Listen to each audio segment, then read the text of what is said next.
Becker, cut back in, touchdown, Nebraska Wesleyan. LNK-TV Sports and the Nebraska Wesleyan University Sports Network presents Prairie Wolves football. Today it's a conference opener featuring the Knights of Wartburg College and your Nebraska Wesleyan University Prairie Wolves. This game is made possible by Lincoln Electric System. It's your electricity, own it. Union Bank, you belong here. And Nebraska Wesleyan University. Now let's take you out to Able Stadium with Jeff Moats and John Harris.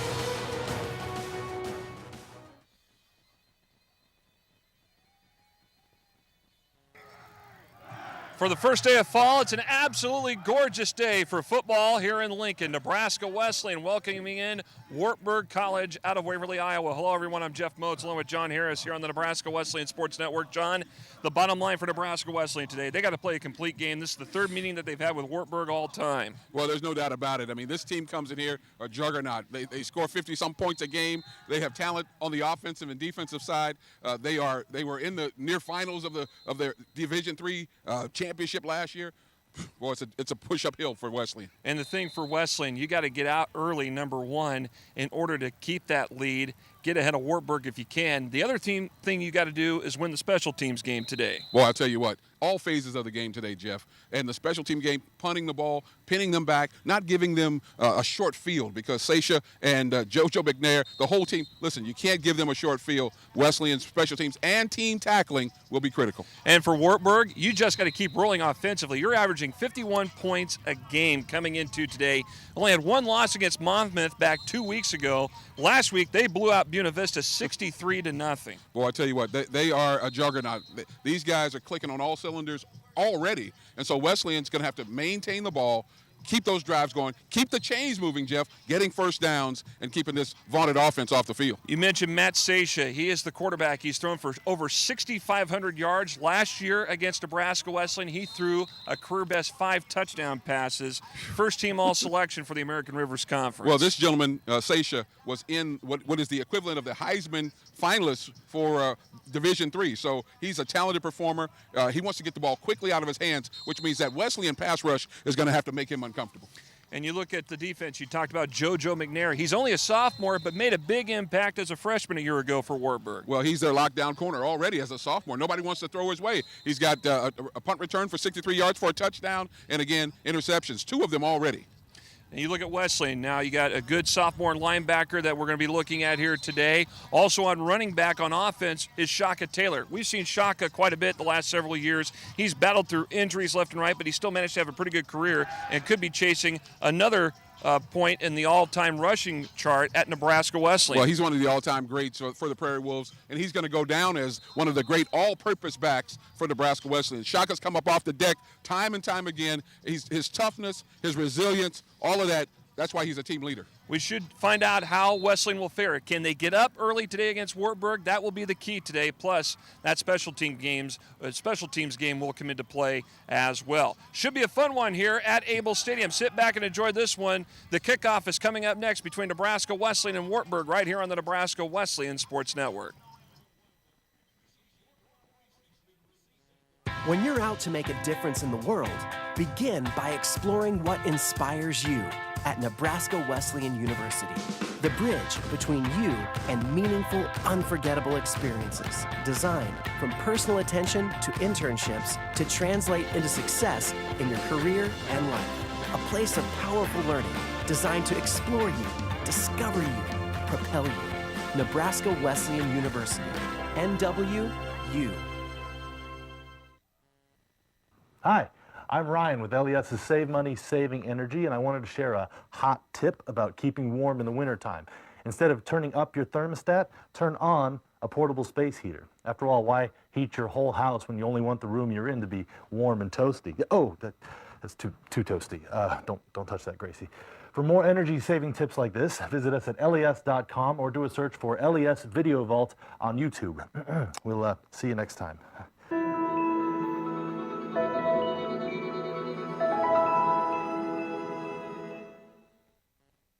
Being on my own is awesome, but on top of classes, laundry, and keeping up with my shows, how am I supposed to take care of banking? And my mom, she just told me to figure it out. So I did. I got my own checking account. I'm saving up for a car. And I got a debit card with a cat on it. All thanks to Sam from UBT. You know, this adulting thing is really working out. I would not eat that. Your money, your questions, your peace of mind. At Union Bank, it's all taken care of.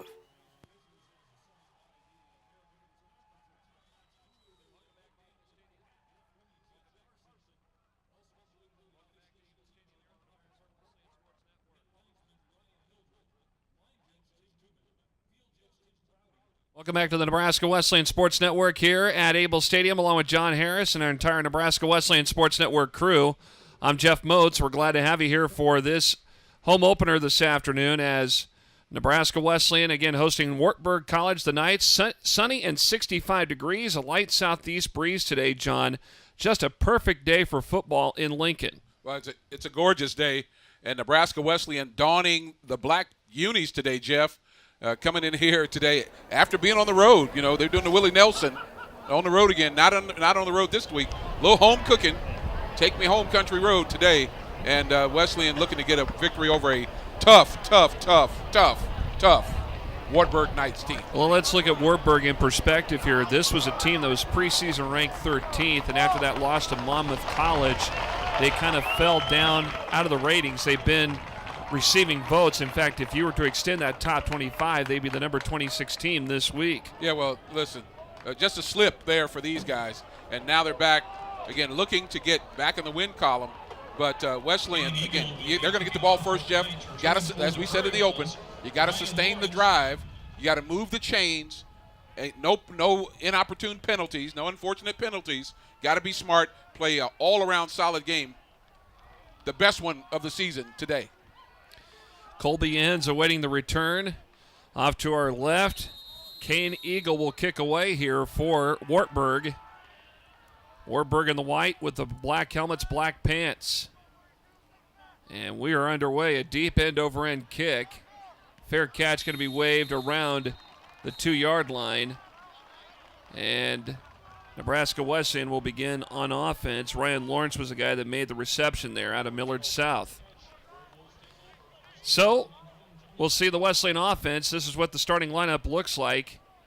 There you see the line. You got Ben Smith, Colton Davis, Jolie Mueller, Kyle Kunsel, John Kitazono, along with Derek Curtis, the wideout from Lincoln Northeast. The tight end is Caleb Conway, Bradley Pelkey, James Skurjanik are the wideouts. Shaka Taylor, the running back, and the quarterback is Jonathan Curdy. Yeah, I want to see something out of Curtis today. See if they go his way.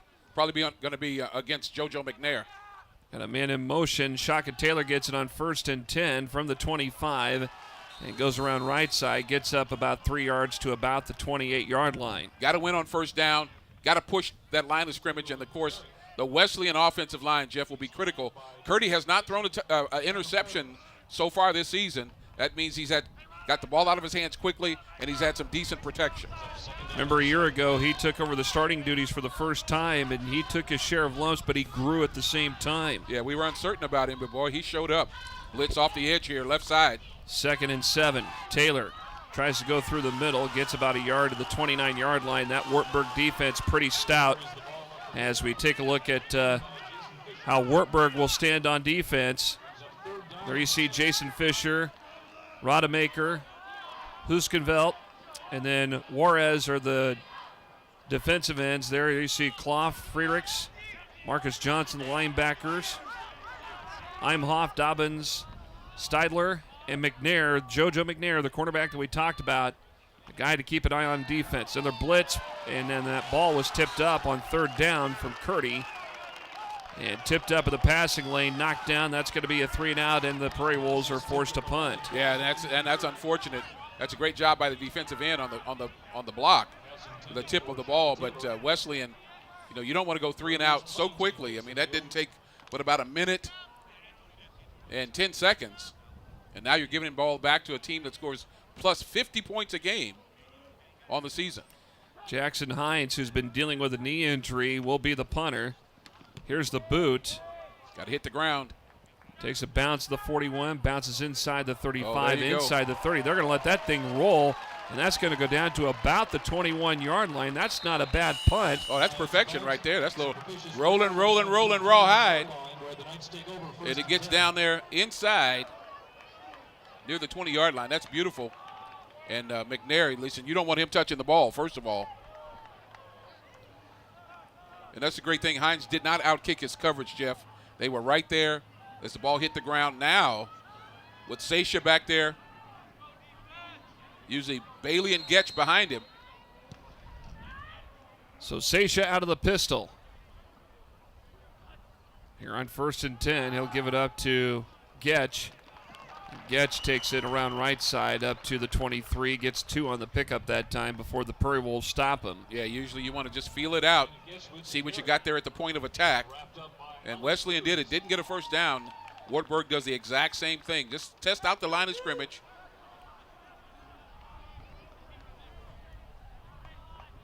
This will be a 2nd, and we'll call it 7. Pick up a 3 on that last play. And in motion, they'll work the jet sweep.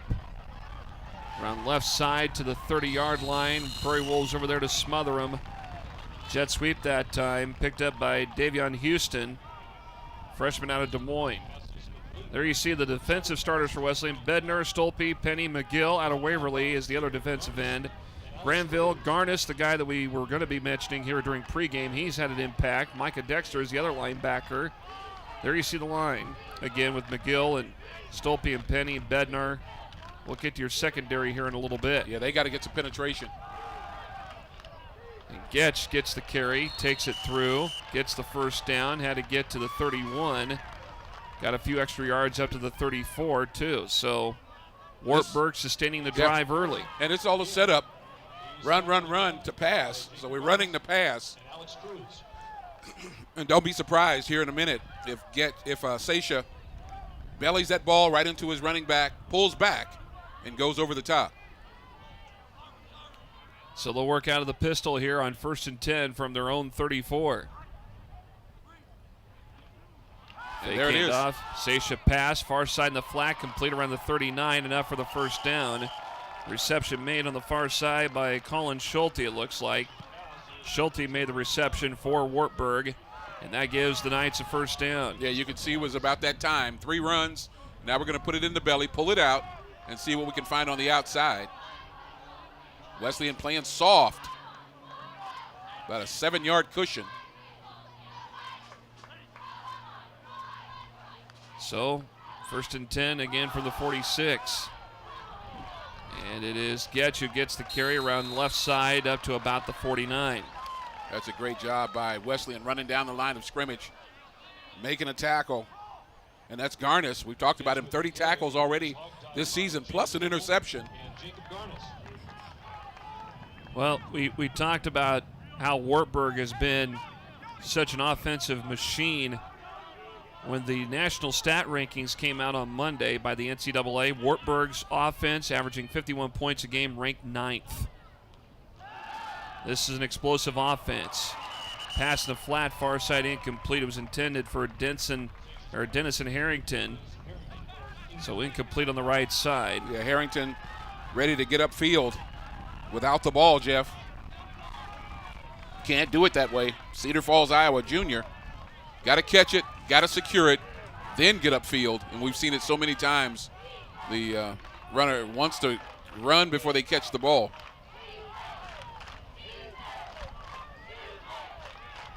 So a 3rd and 7. And that means they want to get their players in space. They wasn't successful there. Seisha, pass, incomplete. He was looking for Harrington again. 4th down here for Wartburg, and they'll bring out the punting unit. Yeah, 2 opportunities there. Harrington had that one behind him that time. Can't fault him for that one, but that first one he had out in the flat. He just dropped it. And that's a win for Wesleyan. Shaka Taylor back, single safety. Punt formation here. Nick Deppie will punt away. Here's the punt. Nice booming, spiraling punt. Taylor's going to let it go over his head. Bounces back up to the 11-yard line. That's where Wesleyan will start. Yeah, that's smart by Shaka Taylor. Don't take a chance there of getting hit and fumbling the ball. Just let the ball hit the ground. And you hope it doesn't bound forward. You hope it goes into the end zone. Not so much. It checked up around the 10-yard line. So we've seen 2 great punts here already. You know, we talked about special teams at the outset. Second drive here for Wesleyan. Their first drive, they had no first downs. They only picked up 4 rushing yards. As Curdy works out of the pistol, Taylor right behind him. 1 receiver each side. Now they got Curtis in motion from left to right. They fake the jet sweep. They give it up to Taylor around left side. Taylor trying to work to the edge, trying to get out of a tackle. And he is held on by the shoelaces and stopped for no gain on the play. Good tackle that time by Peyton Imhoff. Out of that defensive back spot, he's out of Dubuque. Well, that's a tremendous job by Imhoff, tackling a tough runner in Shaka Taylor. And he just grabs around that foot, that ankle, and holds on for dear life to get him down. So that's a tremendous job by that young man coming up from the secondary. So no gain, 2nd and 10. This is still at the 11. Curdy, blitz being shown by Wartburg. Curdy got Conway on a pass at the 16-yard line, but he dropped the ball. It goes incomplete. Boy, again, you got to help your quarterback out. A nice little curl, just tight end curl route. You're right there. Catch the ball, keep the chains moving. Wesleyan can't afford to have those kinds of miscues. You got to get as many yards as you can against this team to keep the possession. You put yourself in 3rd and long situations. There's a pass here to Taylor eluding a tackle, and he gets up to the 15-yard line. That's a big stop there. Jake Clough that time. Boy, he clipped him. And again, Shaka, you want that usually from Shaka Taylor out of the backfield. Usually pretty elusive, can break a tackle. That time, Clough just clipped his heels. And now Wesleyan, for the second time, will give the ball back. And guess who's waiting? From Joliet, Illinois. Hines awaiting the punt. There's the punt. Off the side of his foot, goes out. About the 37-yard line in that area. Yeah, Wartburg came right at him, Jeff. And again, you said he had a little injury, little leg issue. Well, they came at him and tested it. He rushed the rugby-style punt. And now, just what we talked about at the outset, you cannot give a bad team a short field, let alone a good team. And this is almost like a hand-me to Wartburg because, I mean, now they're in prime real estate and a chance for them to strike. 30-yard line, my goodness. 1st and 10, Seisha fakes the handoff. Looking down far side, grab made at about the 18-yard line. Reception made on the far side of the field by, looks like Will Haskin that time. And enough for a first down. Yeah, nice play design. Spread out the Wesleyan defense. Someone breaks open out on the flag route. And, boy, that's a great job. Prentice Wilson with a lick, freshman from Aurora, Colorado, lays the lick, but not after a first down. Pistol formation, 1st and 10 from the 17 of the Prairie Wolves. Getch gets the carry, goes around toward the right, and he is stopped from behind that time. Good tackle made by Grant Bednar out of Grand Island, the senior, and the transfer out of Morningside up in Sioux City. Yeah, and Justin Hall on the assist. Big number 91 tracking down from behind. You can't let these runners for Wartburg get to that second level. You got a chance to get them, get them. Pickup of 1. This is from the 16, 2nd and 9. Watch a little play action here. They're going to go for the jet sweep. They do. That's Houston around left side, inside the 10. Down to about the 8-yard line, perhaps enough for a first down. It's close. He's about a yard short. Oh, boy, was that a football collision right there of about 6-7 guys? As he races from right to left, rather. And here he comes, folks. And watch this collision. Bam. Wow. Woo. That makes us glad we're up here. How many times they've ran that play like 2 or 3 times already today, and it's been very effective. Well, you can't beat speed. 3rd and short. They'll put the tight end in motion. Getch gets the carry, gets the first down inside the 5, still on his feet. They're trying to push him further. He gets to the 4-yard line. That'll bring up a 1st and goal. And again, that short punt gives Wartburg the ball on the 30-yard line. Don't have far to go. Just power running right through the gut. And now 1st and goal. Big boys on the offensive line there, just pushing Wesleyan back. See if they can hold here. Seisha, the snap. Gives it up to Getch. Getch tries to get into the end zone. Yes, he got in there. Touchdown, Wartburg. Spinning and winning is Getch. I mean, he got hit. But he just kept churning and burning and churned his way right into the end zone. As the Wartburg faithful down here from Waverly, Iowa. Again, just off tackle, going into 4 gap there. And there now spin and spin again. A whirling dervish. Stretched into the end zone, did all he could. Jake Kittle did all he could to try to make the stop on him. The point after attempt from Eagle is up, and it's good with 7:07 left here in this opening quarter here at Able Stadium, here in the home opener for Nebraska Wesleyan. Wartburg, they strike first with a 7-0 lead. When you're out to make a difference in the world, begin by exploring what inspires you at Nebraska Wesleyan University. The bridge between you and meaningful, unforgettable experiences. Designed from personal attention to internships to translate into success in your career and life. A place of powerful learning designed to explore you, discover you, propel you. Nebraska Wesleyan University. NWU. Folks, say thanks to Quality Water Services of Lincoln for helping sponsor these broadcasts. Founder Jack Lorenzen left his career in manufacturing to pursue his dream of providing families with clean, safe, and soft water. And you can contact Quality Water Services in Lincoln at 402-423-0909 or go to qualitywaterservices.com for more information. Here on the Nebraska Wesleyan Sports Network, Wartburg with a 7-0 lead over the Prairie Wolves. 7:07 left first quarter. And it's Getch who took it in from about 4 yards into the end zone to get on the scoreboard. Deep end over end kick going to be picked up at about the 8-yard line on the return. Short-lived that time as Ryan Lawrence takes it all the way up to the 26. An 18-yard return for him, so Wesleyan will have it for the 3rd time in this game. And in that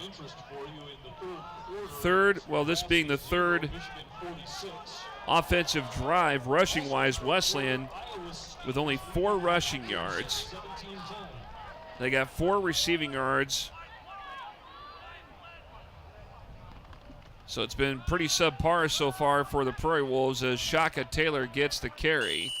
Takes it from the 26 up to about the 29-yard line. Challenge here, Jeff, is just not to be too predictable. You know, we know Shaka is the workhorse, but again, you want to run, set up that passing play, and the receivers on the outside for Wesleyan really have to stand up and step up today.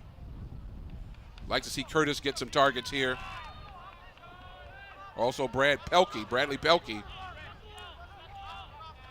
Ball be spotted at the 28. Got to get some separation from these defenders. 2nd and 8. Curdy's pass goes incomplete. It was intended for Bradley Pelkey. Oh, boy. And now we got an injured Prairie Wolf on the field, and that's Kyle Kunsel, and he is down, and he's hurting. Yeah, from Gross Catholic. Not so good. We didn't see what happened there as we were looking at the pass to Pelkey. Something with the leg. Let's see here. Stretch out the left leg. And those linemen, boy, you're in close quarters there. Anything can happen in the trenches there. So we have an injury timeout in the field with 6:22 to go here in this first quarter. Still 7-0 Wartburg.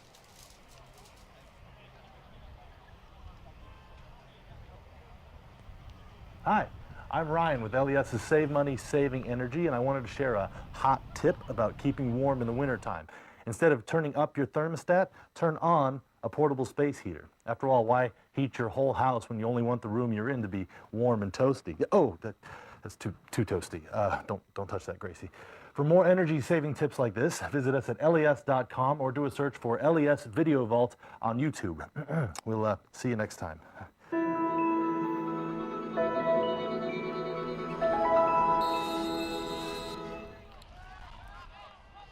So Kunzel's been helped off, and he's being checked out right now by the training staff. Yeah, fortunately, he was walking under his own power, so that's a good sign. Skurjanik in motion. Curdy rolling out left. He's in trouble. He needs to get rid of the football, and he has to give it up, and it's almost intercepted by McNair. Wow. And it's incomplete instead. Well, he's running for his life back there. Well, that's when, the offensive line kind of broke down. Allowed them to get back in the backfield and break through the pocket. So Wartburg just comes with that blitz, and boy, coming off the edge there. You got too many guys in the backfield. Big number 32, Anthony Davis, was after him. Jackson Hines with the punt. McNair signals a fair catch at the 38. Like the coverage for Wesleyan. Hines got it off a lot cleaner that time, even under duress. But Wartburg, not so much in prime real estate this time, Jeff. Inside their 40. Let's see what's happening here. Got to replace the ball. There we go. Let's see what's going on here. We mentioned how Wartburg ranked 9th in scoring offense nationally. They rank in the top 100 in 36 statistical categories. We'll try to break that down for you here as Getch breaks through, tries to get out of a tackle, but nothing doing that time. Andrew Maestas was the guy that initially met up with him, and a pickup of about 8 on the play to the 46.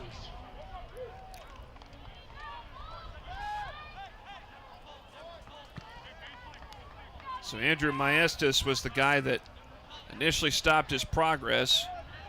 2nd and 2. Seisha, pass complete, across the 50, first down. A few extra yards out of it down to the Wesleyan 42-yard line. Reception made by Will Haskett. Nothing fancy for Wartburg. Just receivers finding space quick in the pitch zone. and catch. Yeah, and then just getting upfield. And so Seisha is not throwing, incredible hard dimes at all in traffic. Just finding a guy in open space. But you can do that if you don't have a pass rush. So Wesleyan has to turn it up here.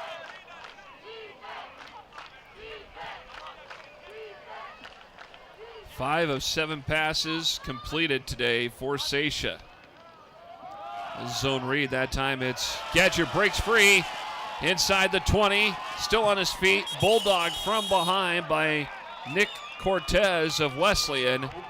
Short of the 10 at the 11 of the Prairie Wolves. Yeah, nice patience by Getch.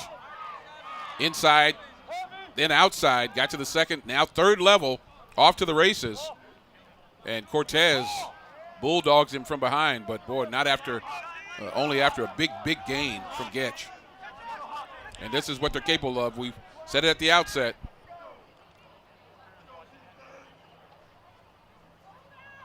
Going through all the signs and configurations over there. So from the 11 of Wesleyan, 1st and 10 for Wartburg. Here it is, Getch tries to work out toward the outside. He is quickly wrapped up and stopped that time. Looked like Kittle was over there initially to get a handle on him. Nice job by the secondary coming up to make the tackle off the edge there. Look, he might have had some opportunities there, and I think that's Brian Moore there. It's number 11. Yeah, Brian Moore comes off the edge there. His defensive back spot to make a nice sure tackle. 2nd and about 8 at the 9-yard line. Around left side again, it's Getch. Got the carry, takes it down to about the 6. Got 3 yards on the gain that time for Wartburg, so that'll bring up a 3rd down here. Still a few more to go. Yeah, look, ground and pound by Wartburg here now. They bring the speed merchant back in, number 87.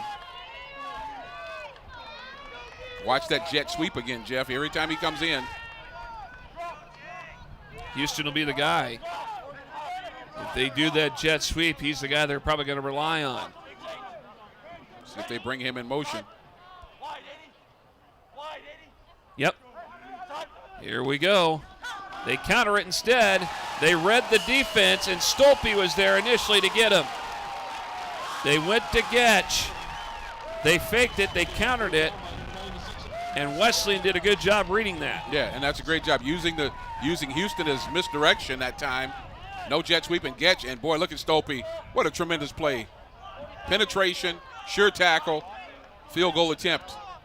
Senior out of Aurora. And now Kane Eagle will attempt the field goal from the 15, a 25-yard chip shot. Snap of the hold, the kick is up, got some distance. That thing is no good. That's a win. That's a win. A big stop. Now let's get some excitement going here. Now, from there, your offense ought to build off of that, get some momentum going. That's a good defensive stop. Well, Coach Keller, Keller, no excuse for that. Yeah, Coach Keller's here. I think he's calling plays. So now it's time to kind of turn the tables here. You got to win. They missed the field goal. Now let's see if Wesleyan opens it up a little bit here. Shaka Taylor's been limited in his forward progress today. They'll spread it out. Critical on 1st down here. Get something significant. Curdy rolling right. Near side complete to Skrjanic. Skrjanic skirts along the near sideline. They're going to mark him out around the 28-yard line, a pickup of 8. That's a great job now. That's a good 1st down call there. Just out routes 3 in a row at different levels. Good protection by Shaka. Take the nearest guy. So Wesleyan on that side ran 3 out routes, 1 short, 1 deep, 1 deeper. And Curdy gets to take his pick of who's open. Conway, the tight end, lining up on the left side now. Out of the pistol. In the neutral zone, don't call it. No flags. Taylor gets the 1st down. Past the 30 to the 31. And that happens because you get significant yards on 1st down. And now you have options on 2nd down. First time today the Prairie Wolves have picked up a 1st down. So now we got, and again, it all builds off of that defensive stand. You're able to build now. You got some momentum. You got some excitement. And now let's open it up and challenge this defense. 3 splits left side, 1 here on the right. Curdy gives it to Taylor, spins, and he's going to be stopped right at the line of scrimmage. Big number 51 for Wartburg. That's Robert Cruz was in the backfield. Beat his man at the point of attack, got in the backfield, and tripped up Shaka. Give that young man some credit for a job well done. Just busting the thing up, getting into the backfield. 2nd and 10 still from the 31. Again, they're playing press man here. On That's Wartburg. Right hash mark area. Curdy now going to take it himself. Got to be careful. And he gets to about the 34-yard line. Wartburg thought they got the fumble, but the official said nope, he was already down. Yeah, Cedric Dobbins comes in there with the pull play. Yeah, and that's what you do. You get the guy wrapped up by other guys, and somebody starts to yank at the ball. So now a big 3rd down and 7 here. Again, they're pressing here. Wartburg on the edge. See if Curtis can get some separation up top. Pelkey in motion. Broken play. Instead, it's caught. 1st down around midfield, the 50-yard line. Reception made by Nolan Schaefer. Great job by Curdy. Schaefer out of Humboldt Table Rock Steiner High School with the reception. He's a junior, and that helps the Prairie Wolves get into Wartburg territory. One of the things we found out last year about Curdy is that he really does throw the ball well on the run. And that time, running for his life once again, happened to see a guy in a black jersey. Maybe those black jerseys help, Jeff. Brand new this year, got gold numerals. I like them. I like gold it. helmets have got the Prairie Wolves logo on it. You look good, play good. Man in motion, rolling left. Curdy going to keep it. He's going to dive forward, and all he gets is about a yard on the play as time winds out in this first quarter. I like it. 7-0. Well, only. You know what? If I'm Wesleyan, I would take that too. I'm feeling good. I'm feeling good. 7-0 the score. Wartburg ahead of Nebraska Wesleyan. Come back for quarter number 2 after this. When you're out to make a difference in the world, begin by exploring what inspires you at Nebraska Wesleyan University. The bridge between you and meaningful, unforgettable experiences. Designed from personal attention to internships to translate into success in your career and life. A place of powerful learning designed to explore you, discover you, propel you. Nebraska Wesleyan University. NWU.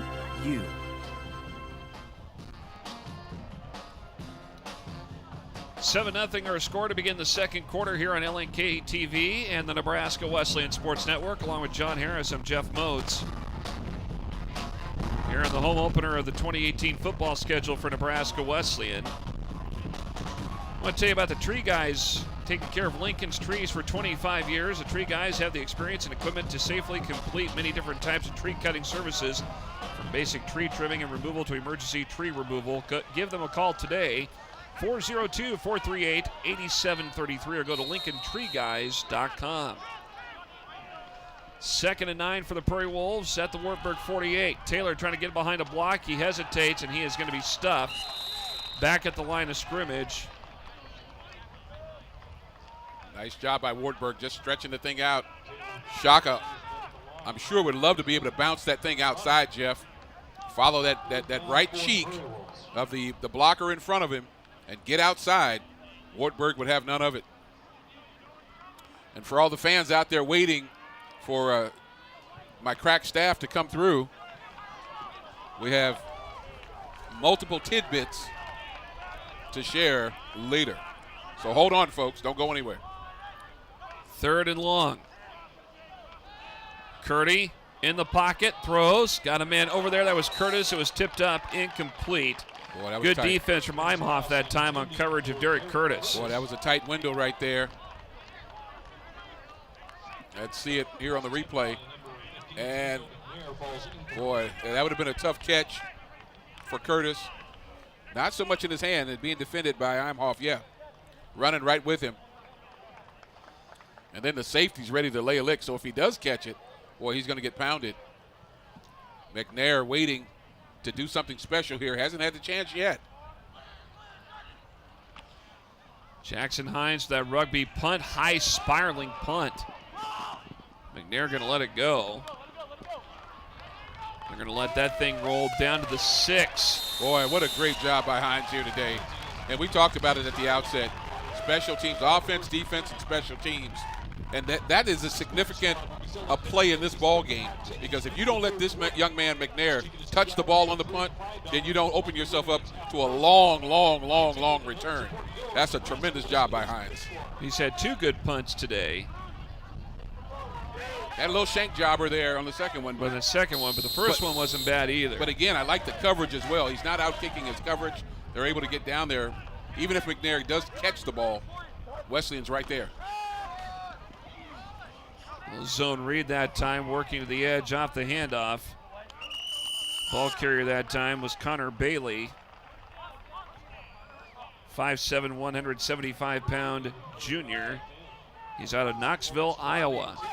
Yeah, Jeff, you look at the stat sheet, you see Wesleyan 42 yards total offense, Wartburg 112. But again, this game is still in the balance. Only 7-0 here in the second quarter. And the key thing, too, is that they missed a 25-yard field goal, which would have been a chip shot for a lot of other teams. But Wesleyan has to capitalize on those opportunities. From the 16, Seisha Upfield, what a grab that was around the 29-yard line. And enough for a first down. Reception made by Will Haskin again. And there's been times that Haskin has come through on the edges for Wartburg in this first half. That time he does it again. Well, their scheme is allowing separation in a way, obviously, that Wesleyan's is not. And so Wesleyan's playing zone coverage. And your job now as a receiver is just to find a space, find some space that's open.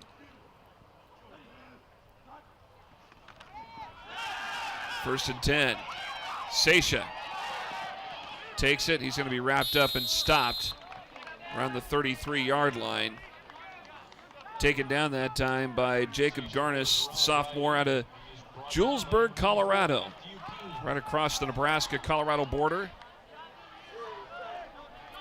Back to Seisha. You know, you can't be as decorated a quarterback as this young man is without being tough. He got it right back, got it right in there on the scramble. Didn't slide. Took the contact.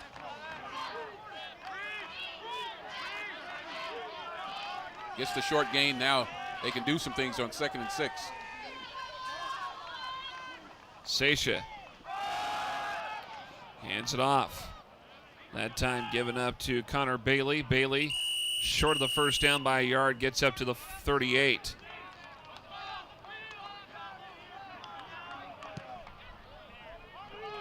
So about a 5-yard gain roughly on that play for Bailey. So 3rd and a long one here. See if we can blow up here at the point of attack. No reason why they wouldn't turn and give it to Bailey right up the gut. Pistol formation again for Wartburg. Bailey's going to get the carry, breaks through, gets the first down past the 40 to the 41.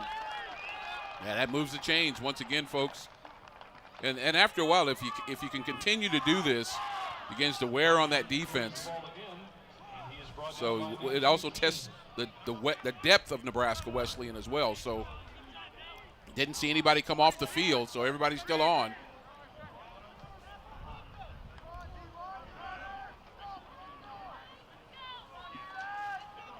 So from the 41, 1st and 10. In the flat. Got to make the tackle in space. Complete.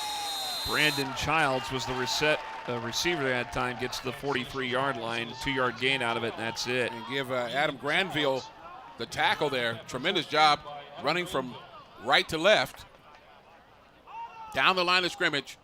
And, of course, the key there is you throw that to that wide receiver out there. He's got to be able to break some tackle. He needs a block on the edge. He gets his block, but there's Granville pursuing and making a sure tackle. Great job. 2nd and 8. Sace is going to go around left side, slides in like he's sliding into second base, gets to the 46. That time, Smart decided to be smart right there on the Wesleyan logo. Wesleyan had the pass rush, but just wasn't able to get to him. And now wholesale substitutions here. Boy, for both teams. My goodness. Situational football here. 3rd and 5. Haven't seen a whole lot of blitzing here from Wesleyan. See if they shoot the A gap here. 2 guys in the gaps. 3rd and 5 from their own 46. Wartburg. Play action. Seisha's going to run with it. Gets the first down. Slides into second again at the 40-yard line. Boy, you need a spy on him. What looked like may have been a broken play turned out to be gold for Wartburg. Yeah, that's tremendous by a veteran quarterback there. Just got out of got out of contain there. He's out there on the edge. There's nothing but green space, Jeff. Get as much as you can, and then do a Lou Brock right there in the second base. Always a Cardinals reference, right? I was going to say Ricky Henderson, but Maury Wills. Seisha, incomplete. That time still looking for Haskin on the play. Speaking of Cardinals, I'm glad you brought that up. I was going to delay, but one of the famous alums is Don Denkinger, who gave the World Series to the Kansas City Royals. You said gave. He gave the World Series to the Royals. He's a Wartburg alum. Shame on him. Just to disclaim, you being from St. Louis and a Cardinals fan, Bailey working out to the edge, gets inside the 35, down to the 33-yard line. I'm not bitter. I'm No, not you're bitter. not bitter at all. I'm not bitter. Okay, I'm not bitter. I mean, but Danny Cox's foot was on the base. He was out. He was out. Championship for the Cardinals. Number 12. By the way, speaking of Connor Bailey, he ranks 52nd in rushing touchdowns. I'm going to stop talking about it. And he is quite the runner for Wartburg. And this time it's Getch who gets the carry to the 30. He got the first down, takes it to the 30. I'm not going to say another thing about it. You're not going to dwell on it. No. 33 years after the fact. Gave it to them. Kansas City, no less. Okay, I'm going to let it go. Don Dangerger, folks. Don't forget that name. Wartburg College alum. Wartburg with the football from the Wesleyan 30. It's 1st and 10. Seisha got a man. Oh, interception. there, it's intercepted. No, incomplete. Oh. Hoovendick was right there, almost had a pick, but they're going to say it was dropped. It was incomplete. Yeah, the Wartburg receiver took his eyes. I think he took his eyes off. Ball hit right through his hands. Jax Bringleson was the intended receiver. And Wesleyan right there with an opportunity. Tip drill. Oh! He almost had it. And he knew it. I don't know how many times you practice that. But practice and game is two different things. Boy, that would have been a great opportunity there for Wesleyan to turn the tide. Here's Getch on 2nd down. Boy, nice submarine job there by Alex Cruz to chop down a tough runner in Getch. Right on the edge there. Looked like he had a head of steam coming, but Cruz just got under him and tripped his legs out. From the 27, this will be 3rd down, and we'll call it 7. Haven't seen anything on the offensive side, Jeff, from McNair just yet. He's been on the field. Let's see if one of the rare guys you're going to find playing both ways in college football. And when he's out there like Neon Dion, you want to throw the ball deep. Let's see what happens. Seisha wide open. Downfield, he's got McNair, gets into the end zone. No, down outside the goal line at the 1. Well, there you go. You say his name, and they throw him the ball. And again, his speed is what you're looking for. He runs a simple little post route right across the middle. Seisha's waiting.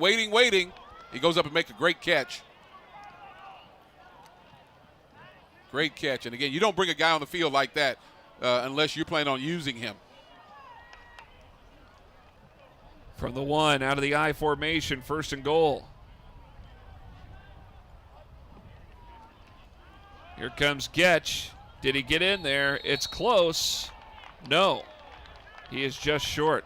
And you see how fortunes turn in a football game. You're just an inch away from having an interception and the ball back for your team, and then in the next moment, the ball's on the goal line for Wartburg. By the way, McNair, that's his 5th catch of the season. Yeah, you got to use a talent like that. Only a sophomore, so we're going to be calling his games for the next several years. So, boy, the defense needs to buck up here. I formation. Maybe he might fumble the snap. And Getch takes it in for the touchdown. He does not. And Getch is in the end zone. And again, listen, Wartburg is earning everything they're getting here today, folks. You know, it's not like they're running up and down the field on Wesleyan. They're earning these long drives here. And though they're capping them off, they did miss the field goal. They capped that one off as Cruz could not hold Getch out of the end zone. So 13, almost 14 nothing. Let's see. Extra point is good. Extra point attempt from Eagle is up and through. 6:33 to go here in this first half. And Nebraska Wesleyan now finds themselves down to Wartburg 14-0. Music is off the board in Ann Arbor. Into the third quarter, it's Michigan 49, Nebraska 3.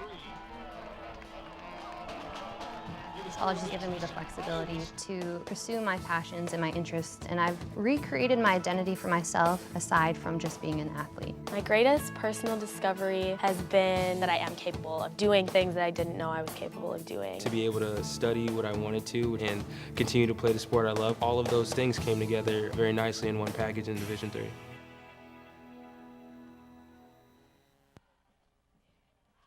Just like that, Wartburg adds another one on the scoreboard, only up now 14-0 with 6:33 left here before halftime. Coming up at halftime, special presentation to the Nebraska Wesleyan men's basketball team who won the national title back in March.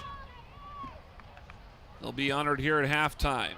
Here's the kick. That's going to go out of bounds around the 23-yard line in Wesleyan territory.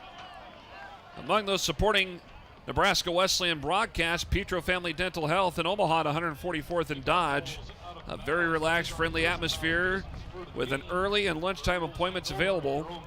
Go ahead and give them a call. Connect with Doctors Bimbo and Vince Petro, 402-397-4505, or stop by their office in Omaha at 144th and Dodge. Played against Vince Petro. Well, I'll tell you what.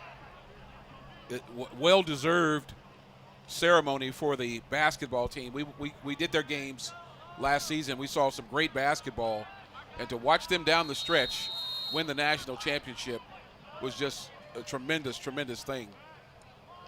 You bet. Fake there by Curdy. Catch. Austin Orr, the tight end. Gets to about the 38. Now, I always ask a question. Now, maybe you can answer this question for me. You know, we're broadcasting the games, right? Yes. We're watching the games, right? Right. We're supporting the team, right? Right. Do we get a ring? No. Well, now think about it. We only did like 4 games. Hey, what do you mean? We only did 4 games. We only did 4 games. 4 games and 4 games. We didn't follow them everywhere. Oh, my goodness.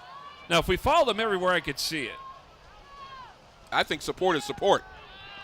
Taylor gets it here in the flat. Stiff arms his way to the 40. Lost the football, and it goes out of bounds. Ooh, that was close. To the 42-yard line. Again, that just shows the power and speed of Shaka Taylor. He gets to the outside there. He needs to get his shoulder pad back in there. Curdy's going to give him a little help for a wardrobe malfunction. Wesleyan, this is Jeff, I don't know if I can call this a big third down play, but I think this is a big third down. Yeah, huge. You got to move these chains. You don't want to give the ball back to Wartburg so soon after a score. From their own 41, 3rd and 4. Curdy in the pocket. Right over the middle. Got a man there. It's Skurjanik, and it's not going to be enough for a first down. They're going to give his forward progress to the 44. He had to get to the 45. Yeah, you can't throw that pass if you're Curdy. He's nowhere near the first down. And they'll send out the punting unit. Well, I mentioned Vince Petro. Played against him when he was at Creighton Prep, and he played college baseball at Creighton.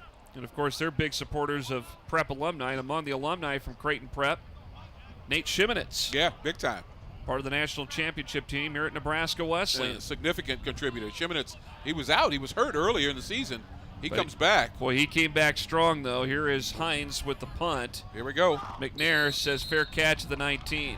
And give Hines, I think he's our MVP so far because he has kept JoJo McNair from returning. He hasn't returned a punt yet. Made a big catch on that last drive, but hasn't had the opportunity to show his speed and elusiveness. And give credit to Hines and the kick coverage of the punt team. So let's see if Wesleyan's defense can hold again. Not getting help from the offense, not very much. They had a big stop earlier. Let's see if they can do it here this deep. Houston on the jet sweep gets the toss. Got a block. Gets up to the 25, and he is knocked down. A couple of guys over there for Wesleyan. Kittle was over there, too, along with Garnis. Kittle laid a lick, boy, I tell you what. Him and Garnis came flying in. And Houston has a little hitch in his giddy-up as he sprints off the field there, but Kittle laid a lick on him. After 6 yards, and that you know, again, that's winning right there. If you're Wartburg, if you can get 6 yards on first down on a jet sweep, now you got options. 2nd and 3 from the 26. In the pocket. Looking for the post pattern. Sasha got somebody down there, and it's caught. Breaking tackles into the end zone. Touchdown. 74 yards. Reception made. Wow. By Colin Schulte. He waited and waited and waited and waited for him to break open.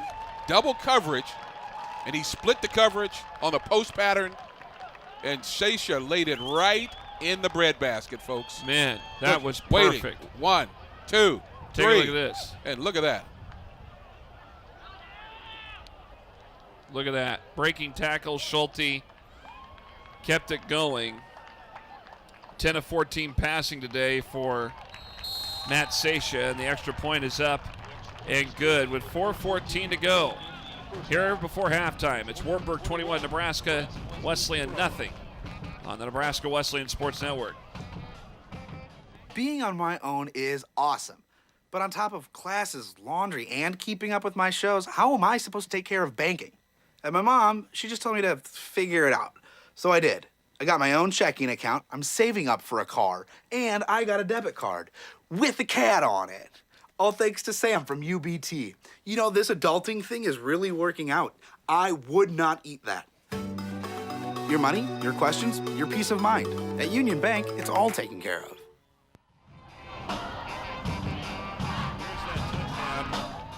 There you see the touchdown as Sasha connects with Colin Schulte.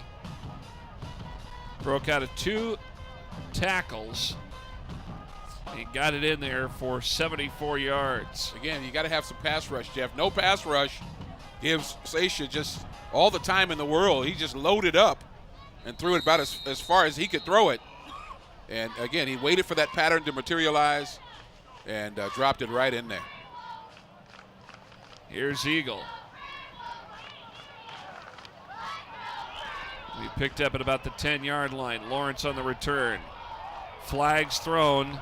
Probably going to come back. Lawrence ends up at about the 34-yard line.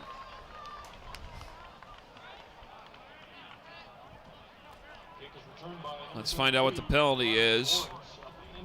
Jonathan Eagle, we do have a yellow blooper flag on the field. Always sometimes blocking the back, holding of some kind. It looked like they were pointing at are they pointing at Wartburg? Are they pointing at Wartburg, or is it against Wesleyan? Yeah, it's against Wartburg. No, he pointed the wrong way. The official pointed the wrong way. Pointed the wrong way. So it's going back. Yeah, 5 yards. Okay, there you go. I think he got a little bit confused on which direction. Yeah, he wanted to point south, and he pointed north.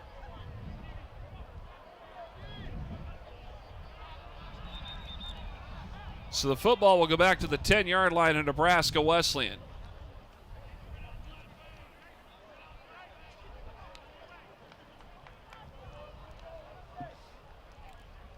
Still didn't hear exactly what the penalty was.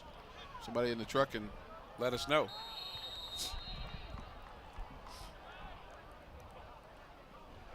So Curdy rolling right on 1st and 10. Skurjanik did not make the catch. It was right to him. One of those routines again where you think about running instead of catching the ball. It appears that penalty was a holding penalty against Wesleyan, thus moving that run from Lawrence back all the way to the 10. Yeah, you got to catch the ball on first down, shorten the length on second down. Now, big second down at 10 for Wesleyan. Taylor gets it, and he tries to go through the middle and nothing doing. I think I don't know how many times they've tried that today, John, but Shaka Taylor's tried to go through the middle, and it's just not working because Wartburg's defense is just right there at the point of attack. They're not allowing any room at all for him to advance. And so you, if anything else, use Shaka as a decoy, run him up in there on the fake, and then but you got to get some separation as between your receivers And of course, when you throw it to them, they got to catch it. So, a lot of things going haywire here. Big 3rd and 9 here. The blitz is on. Curdy looking upfield for Pelkey, and it goes incomplete. He was trying to get it around the 43-yard line. And good coverage upfield by Dane Steidler of Wartburg, and that'll force a 4th down. Yeah, so when you're not getting the production on 1st and 2nd down, you're leaving yourself in 3rd down long situations. And again, that's not the forte of this Wesleyan football team.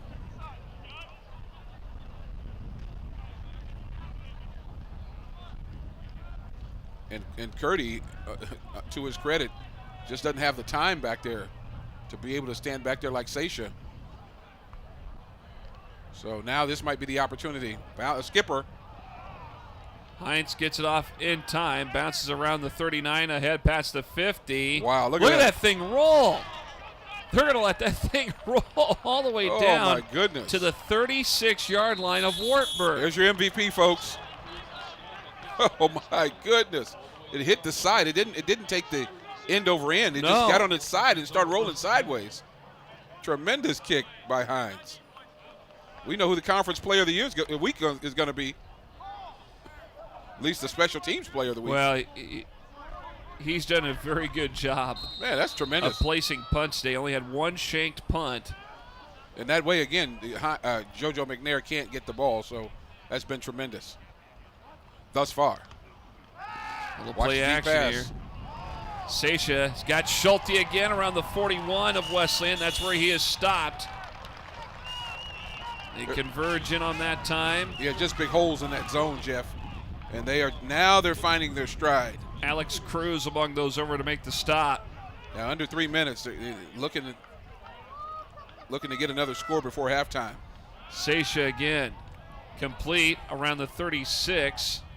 And Huvendick puts the tackle that time on Dennison Harrington, who made the catch.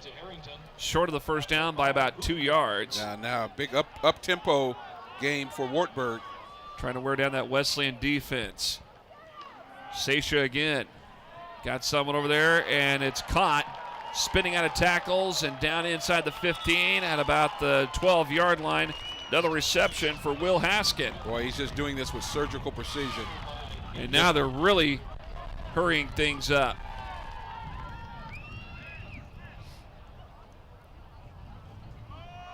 Handoff it goes. Getch around left side. Getch fighting for yards. Gets to about the 5.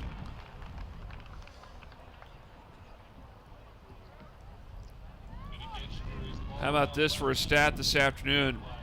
Matt Sasha's completed 13 of 17 passes for 225 yards. And the ones that he's missed, I think, have been drops. Yes. 2nd and 3. Lob into the end zone. Far corner flag going to be thrown. That's going to be pass interference on Huvendick. Big time. Didn't get turned around. Put his hands on the receiver. Max Goodhue was the wide receiver that Sasha was looking for in that far corner of the end zone. Yeah, that's an easy one. So and Heath Huvendick going to be whistled for pass interference. Half the distance. Should be 1st down.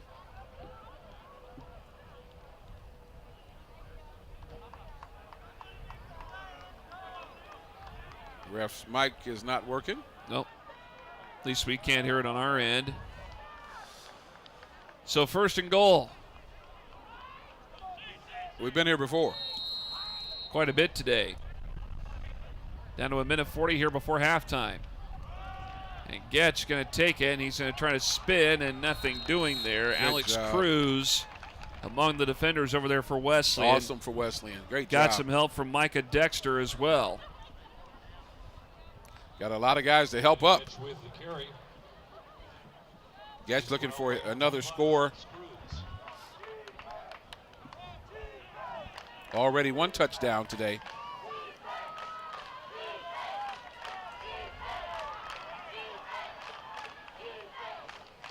Second and goal. Getch gets the carry, dives into the end zone. Touchdown, Wartburg. 27-0 with the point after pending. And you would imagine that this Wesleyan defense has to be getting worn down. Offense isn't giving them any relief, if you will. And so a team as good as Wartburg, and you have a tired defense, and they went up tempo that last time. Eagles point after is up and good. Minute 1 left here before halftime. Come back for the final minute of this first half after this. Wartburg 28, Nebraska Wesleyan 0. Hi, I'm Ryan with LES's Save Money, Saving Energy, and I wanted to share a hot tip about keeping warm in the wintertime. Instead of turning up your thermostat, turn on a portable space heater. After all, why heat your whole house when you only want the room you're in to be warm and toasty? Oh, that's too toasty. Don't touch that, Gracie. For more energy-saving tips like this, visit us at les.com or do a search for LES Video Vault on YouTube. We'll see you next time.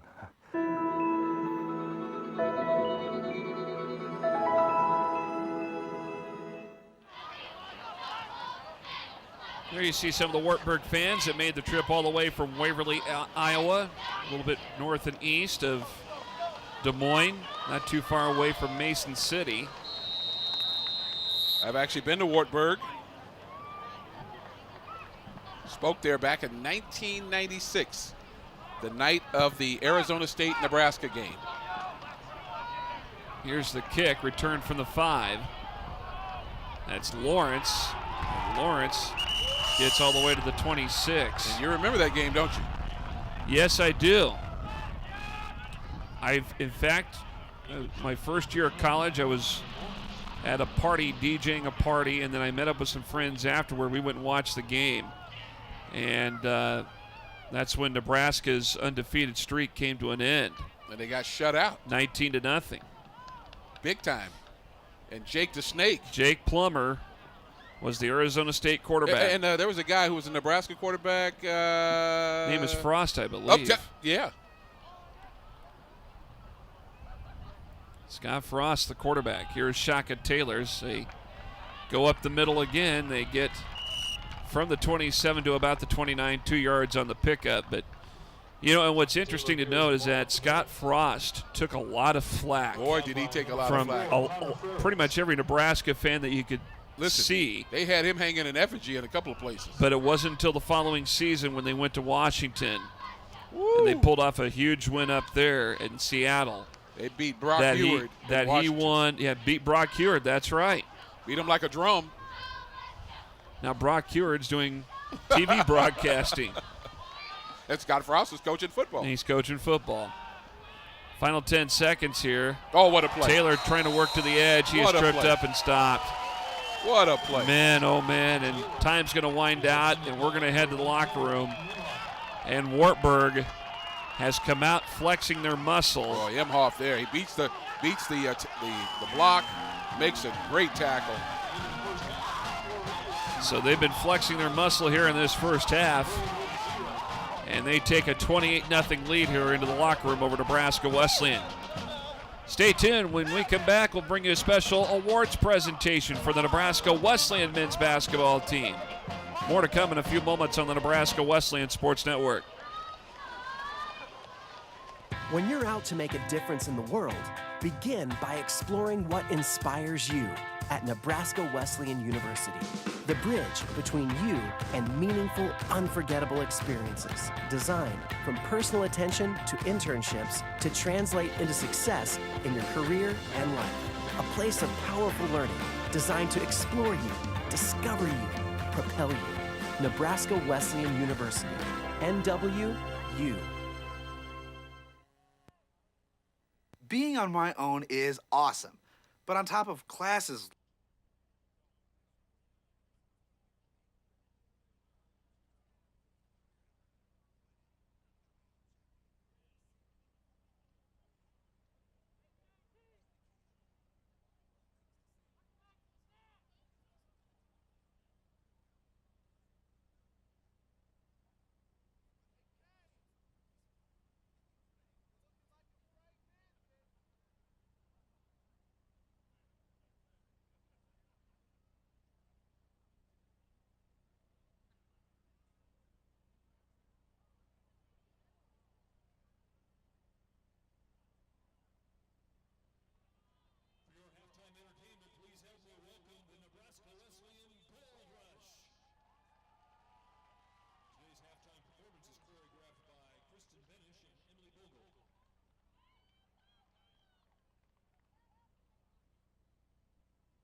Welcome back to Able Stadium here on the Nebraska Wesleyan Sports Network. Along with John Harris, I'm Jeff Moats. We're at halftime as Wartburg has got that 28-0 lead over Nebraska Wesleyan. There you see the Gold Rush dance team performing here at halftime. And John, obviously a lot of things that Wesleyan needs to talk about here at halftime to try to correct for the second half. Still not completely out, but it doesn't help that Wartburg's at that 28-0 advantage to begin the third quarter either. Early on, I mean, Wesleyan playing okay. I mean, not a whole lot of yardage to show for it, but they kept Wartburg out of the end zone.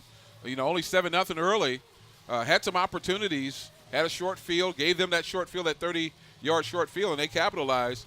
And again, it was just a matter of time before a defense that's been on the field too much because the offense have been a little bit inept start to not only bend but break. And 28-0 is an indication of that. Well, it doesn't help they had that 74-yard touchdown pass either to Colin Schulte, who made the catch for that 74-yard strike. And say how much time did he have? I mean, he had a lot. All the time in the world. You got a 4 count. You're back there as a quarterback. And again, I like what he did. He waited for the route to develop. Again, 2 guys there, cornerback and safety, and he put it right where it had to be. Breaks the tackle, runs the last 15, 20 yards.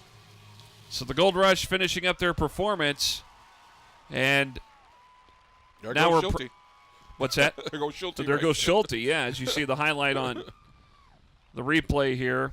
So the Gold Rush dance team done, and now time to honor the national champion Nebraska Wesleyan men's basketball team. Talking about well-deserved.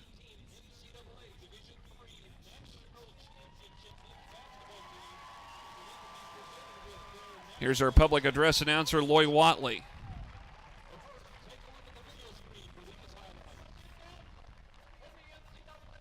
This looks like more guys than I remember. Again, of the night. Taylor got the hand on it. Shimonitz ahead. Strong finish by Ball. Shimonitz will run with it. Pull up with it.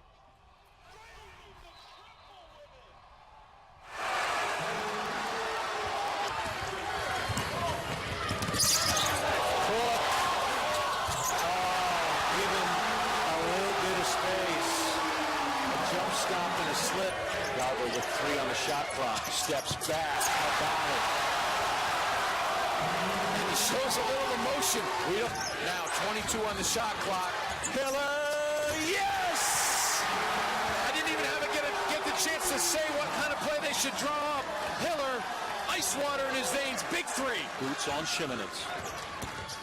Spins in the paint. Step back. Got it. Nebraska Wesleyan has won the Division III National Championship for the first time. Johnson Oshkosh up the floor, final shot at the buzzer, and that's the game. Nebraska Wesleyan has won the national championship. The confetti flies here in the Salem, Virginia arena. The Prairie Wolves are jumping for joy at midcourt. Nebraska Wesleyan has won the national championship. The Prairie Wolves put together the best season in program history, winning a school record 30 games, claiming the Iowa Conference regular season and postseason tournament championships, then winning all 6 NCAA Division III tournament games to end the year with 13 consecutive wins. The drama began with the comeback win in the conference tournament championship game, trailing by 18 in the second half. Nebraska Wesleyan fought back in front of a frenzied home crowd to win 82-78 and earn the automatic bid to the national tournament. Playing in the national tournament for the first time since 2001, the Prairie Wolves won both opening round games by over 20 points in St. Louis to move to the Sweet 16 in Platteville, Wisconsin. Nate Shimonitz made the game-winning shot in the final seconds as the Prairie Wolves upended number 8 Wisconsin Platteville 79-78 on their home court. Next up was the number 1 ranked team in the country, Whitman College. The Prairie Wolves blitzed the high-flying Blues, scoring a season-high 130 points to earn a trip to the Final Four. In Salem, Virginia, the Prairie Wolves trailed by 5 points in the final 2 minutes to Springfield College. All-American Ryan Garver scored 5 points in the final minute to tie the game and send it into overtime, where the Prairie Wolves dominated, winning 90-78 to punch their ticket to the national championship game. Facing the Titans of Wisconsin-Oshkosh, the Prairie Wolves used clutch three-point shooting from Cooper Cook and Jack Hiller to build a lead. Then Shimonette sealed the win with a layup in the final minute, claiming the program's first national title. All 18 players and 3 coaches are with us today, and at this time, Athletic Director Dr. Ira Zeff will present them with their national championship rings. An accounting major from York, Nebraska, number 34, Drew Hoffman. An accounting major, number 40, from Niwot, Colorado, Ryan Canigator.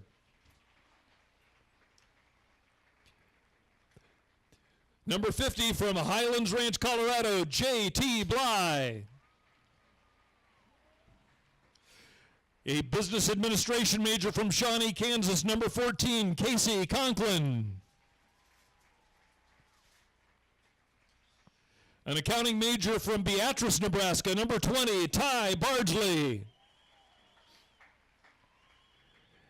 A business administration major from Wahoo, Nebraska, number 21, Jake Sheaf. From Manhattan, Kansas, number 22, Cade Roberts. From Lincoln, Nebraska, number 24, Pete Ackerin. A business administration major from Greeley, Colorado, number 32, Connor Thompson. An English major from Highlands Ranch, Colorado, number 44, Patrick Sullivan. A health and fitness education major from Shawnee, Kansas, number 52, Dylan Dirks. A mathematics major from Omaha, Nebraska, number 11, Austin Hall. A health and physical education major from Wood River, Nebraska, number 4, Nate Baugh. From Olathe, Kansas, number 5, Jack Hiller. A business administration major from Omaha, Nebraska, number 10, an NCAA all-tournament team selection, Nate Shimonette.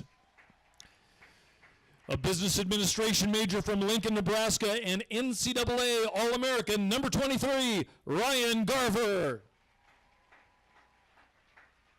An accounting major from Overland Park, Kansas, number 30, a Division III Academic All-American of the Year and Final Four MVP, Cooper Cook.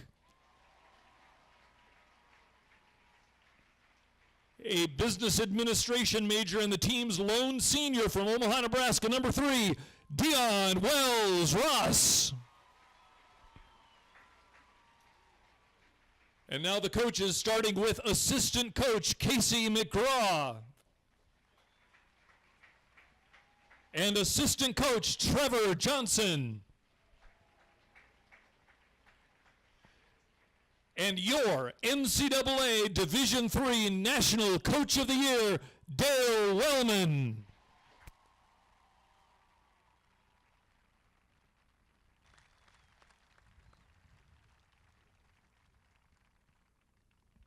Is this thing on? Great. Obviously a very special season for these guys right here and my staff. Great experience that it's great to relive on a day like today, and we'll be able to share it for years and years in the future. But I want to take this opportunity just to thank all the fans, the students, the parents, the administration for helping make this possible. Thank you very much. So let's get back and root this football team on. Here we go. Let's hear it again for your 2018 NCAA Division III National Champions.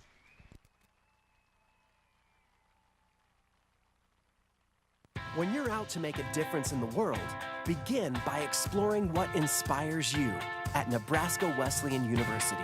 The bridge between you and meaningful, unforgettable experiences. Designed from personal attention to internships to translate into success in your career and life. A place of powerful learning designed to explore you, discover you, propel you. Nebraska Wesleyan University. NWU. We're back on the Nebraska Wesleyan Sports Network alongside Dr. Fred Oles, Nebraska Wesleyan President. I'm Jeff Moats. Dr. Oles, thank you for joining us. Delighted to be with you. Thank you, Jeff. Well, we're into a third year of conference play in the brand new conference, but there's been a new name change with That's it. right. That's right, Jeff, and I'm just thrilled about it. We are the American Rivers Conference. Good decision made by all the folks together, and we've kept the green that's part of the image of the conference and added a bit of blue for the water, and we're really highlighting both, you know, the Mississippi and Missouri rivers that are our big streams nearby. But I would say, Jeff, what's also important about this is that we're looking now regionally, and I have hopes that over a period of time we might find some other schools that would like to join the American Rivers Conference. And in those short years, Nebraska Wesleyan's had a lot of success athletically, too. Yeah, isn't that something? So we've had, I think it's 7 conference championships in these 2 years, 7 times coaches named Coach of the Year in the conference, and 5 of our student athletes have been Student Athlete of the Year in the conference. It's just it's a wonderful setting for us. We really fit in the American Rivers Conference. And one of those teams that will be honored today is the Division III national champion men's basketball team here at halftime. Yes, I'm wearing their T-shirt, showing it off the best I can, and I was just over there greeting them and looking forward to seeing them celebrated with their rings during this halftime right now, Jeff. And, of course, with the Nebraska Wesleyan men's basketball team, they're getting some preseason love from one of the rating services being picked as a preseason #1. That's good to know, too. That's a great deal. Of course, it makes them a bit of a target for everybody else, but they're a grown-up team. They know how to do it. They'll be ready to play. Dr. Oles, thank you for joining us. You're welcome, Jeff. We'll be back to Able Stadium with more in just a moment on the Nebraska Wesleyan Sports Network. Hi, I'm Ryan with LES's Save Money, Saving Energy, and I wanted to share a hot tip about keeping warm in the wintertime. Instead of turning up your thermostat, turn on a portable space heater. After all, why heat your whole house when you only want the room you're in to be warm and toasty? Oh, that's too toasty. Don't touch that, Gracie. For more energy-saving tips like this, visit us at les.com or do a search for LES Video Vault on YouTube. We'll see you next time.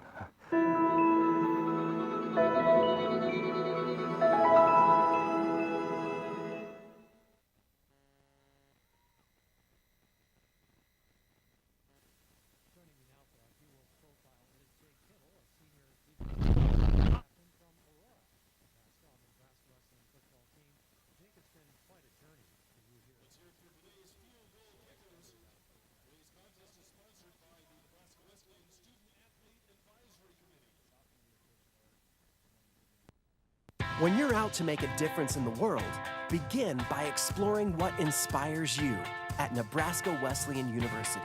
The bridge between you and meaningful, unforgettable experiences. Designed from personal attention to internships to translate into success in your career and life. A place of powerful learning designed to explore you, discover you, propel you.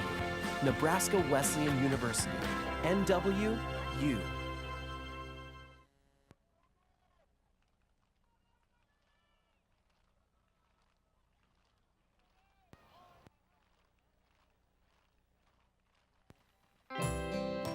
Lincoln Electric System is proud to serve the Lincoln area.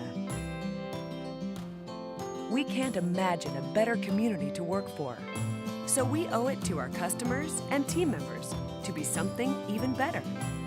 That's why we're striving to be the world's best energy company. The kind of people who work for us are the kind of people who will get us there. Reliable people who believe in safety, integrity, and most of all, serving their neighbors. And at LES, the professionals who work here stay here. The reasons are many. you'll get the technology and training you need to succeed and advance. Benefits that allow you to take care of your family's needs and goals. You'll do important work to help create a sustainable energy future for us all. If you are starting your professional journey with LES, you will gain experience in our wide-ranging internship programs. At the end of the day, people stay here, we believe, for a very simple reason. LES is a great place to work, to build a career, and to do something that matters. It's all because we are local people serving local people.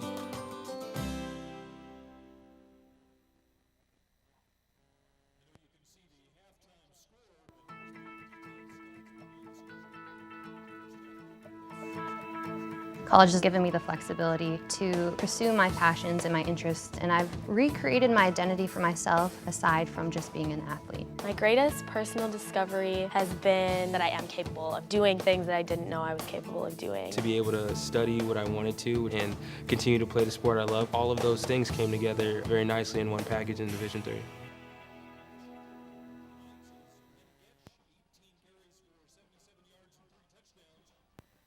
Hi, I'm Ryan with LES's Save Money, Saving Energy, and I wanted to share a hot tip about keeping warm in the wintertime.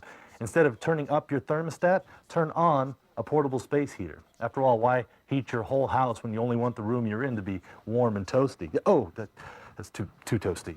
Don't touch that, Gracie. For more energy-saving tips like this, visit us at les.com or do a search for LES Video Vault on YouTube. We'll see you next time.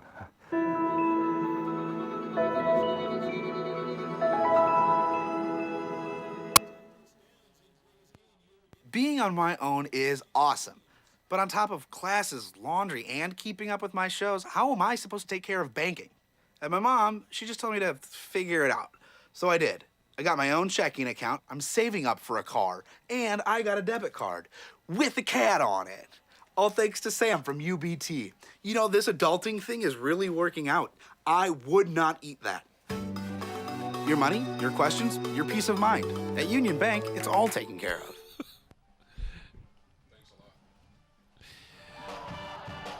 Welcome back to Able Stadium here on the Nebraska Wesleyan Sports Network. Along with John Harris, I'm Jeff Moats. Let's take a look at the first half stats. Boy, there is really no comparison at all. You look at everything in terms of total yards, 348 total yards for Wartburg to 52 for Nebraska Wesleyan. That's called total domination. But here's the bright side. No turnovers committed. I love you so much. Here's the bright side. You got to show some optimism, right? I love that. But well, I'm Mr. Encouragement, so what can I say? But again, you look at the first downs, you look at the rushing yards, you look at the pass completion and so forth. Boy, 13 of 17 for 76%. Well, what we understand is that in that first quarter, only 7-0. Nebraska Wesleyan wasn't playing too bad. No, and the question was, had Wartburg warmed up yet?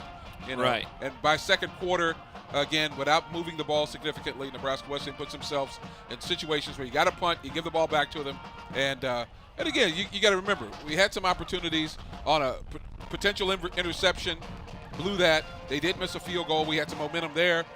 So, again, the great thing about football, nobody wins the game at halftime. 13 of 17 passing again, 225 yards, 1 touchdown for Matt Seisha.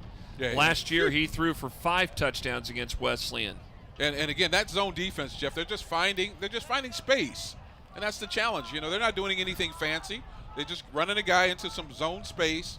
Seisha's just such a sharp shooter that he can find him. I mean, he's picking him off with precision, and again, of course, he threw an unbelievable bomb, 74 yards to Schulte. And that guy right there is Colin Schulte. 3 catches, 108 yards, had a touchdown. That one of 74 yards, that was very notable. Boy, that helped set Wartburg into their stride to end the first half. Jim Hart to Mel Gray back in the day. Cardiac Cardinals. The St. Louis Cardinals. Another St. Louis reference. St. Louis Cardinals before they... You remember old Jim Hart? That's been a long time. That's been a long time. Great crowd out here today, by the way. Beautiful. Nice crowd from beautiful Wartburg, afternoon here in Lincoln. Opening kick of the second half, and a quick wrap up and stop on the return man, Jake Clough, and wrapped up that time by Micah Dexter. You know, I know folks at halftime were wondering, when was John going to tell us about where the name Wartburg came from? It comes from Eisenach, Germany, Wartburg Castle. Oh. It's named after Wartburg Castle. It's, again, a Lutheran school. Martin Luther hid in the Wartburg Castle for 10 months translating the New Testament. Really? Martin Luther. Wow. Disguised as a knight. Hence their nickname. That's right. Here is Getch around left side, gets the first down to the 36. So the next time you're in Eisenach, Germany, check out the Wartburg Castle.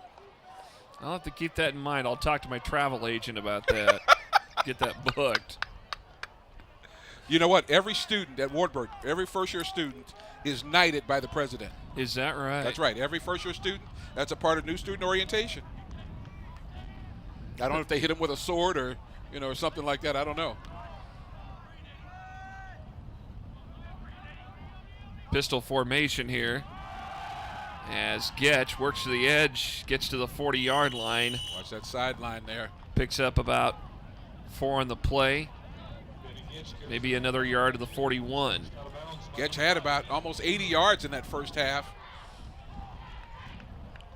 3 touchdowns, all of a short variety. Did have some long runs. Now, part of my college initiation where I went to school, they said, for now on your name is Weasel. For now on your name is Mothball. For now on your name is Pinto. For now on your name is Flounder. Oh, it's no. Animal House reference. Oh, my goodness. You and Animal House. Got to make a tackle. Here's Getch to the edge again around the 45, gets up to about the 48. Is that your favorite movie of all time? That is my favorite movie of all time. Now, I don't know if you saw this earlier today on ESPN's College Game Day. They were in Eugene, Oregon. And Tim Matheson, who was in that movie, rode up in that Deathmobile that they created. I remember. He rode up into that to the College Game Day set because Animal House was shot in Eugene, Oregon. Rightly so. And it's been out now, well, it was released 40 years ago. Ball at the 49, midfield here for Wartburg, out of the shotgun. Seisha, nice pass. He's got Schulte around the 39 in Wesleyan territory. They're going to mark him out. Let's see, at the 30, looks like 37-yard line is where they're going to put the ball. Yeah, again, that soft zone gives Seisha an opportunity to kind of pick and pop. And Schulte runs a nice route. And he just throws it right to him. And again, Wesleyan's playing soft. They'll put 2 splits here on the left. And this is what you call taking what the defense gives you. Childs and Haskin are the splits here on the left. From the Wesleyan 37. Seisha in the pocket, rushes on, throws it downfield. Throws it away incomplete. Boy, the rush in coming in that time for Nebraska Wesleyan. Grant McGill, the senior out of Waverly, just up the road from here on Highway 6. Well, that's great that McGill can get there. That's about the first pressure that Seisha has felt for the better part of this game, and he needs more of that. He's sitting back there just comfortable. I want to preface that is Waverly, Nebraska. There just last night. Boy. Waverly Viking football team, boy, they are red hot. Little zone read here is. Run around the left side. Bulldog from behind. Garnis coming in to make the stop on the tackle that time of Connor Bailey, who got the run. Thought that might have been a horse collar there as he got his hands right near the top of that jersey. Got to be careful. That's a 15-yarder. And that Waverly football team last night put the hammer down on Norris, 48-16. Ooh, boy, did they put the hammer. And that was one of the bigger games of the weekend. Hopefully Wesleyan's looking at Rhett Jordan. He's going to be a good quarterback prospect. Seisha in the pocket, eluding defenders. He's going to keep it. Gets inside the 25. He's corralled and stopped at about the 19 of Nebraska Wesleyan. Yeah. A broken play results in another first down. That happened earlier in the game. Well, this guy, this is Houdini right here. How in the world Looked like there had to be 4 or 5 guys right there, and here he comes. Wow. Boy, I guess that goes with being a veteran, knowing where you are and knowing how to slip away. And he does it there. Big Houdini, deal there. My goodness. Very shifty at quarterback. Indeed. Send Bailey in motion in the backfield to the right side. Seisha going to throw, looking it toward the end zone. Got a man in there. Touchdown, Wartburg. It's Brandon Childs who comes in with a catch from about 18 yards out, I think, and we got an injured player on the field for Nebraska Wesleyan. I think 2 Wesleyan defenders may have clipped each other at that point where the defender caught the ball. Watch this again. Let's see at the end of this play here. Okay, there's 10 and Ooh. And 24, which happens to be Micah Dexter. Kittle is 10. So Kittle's upright. Dexter is down.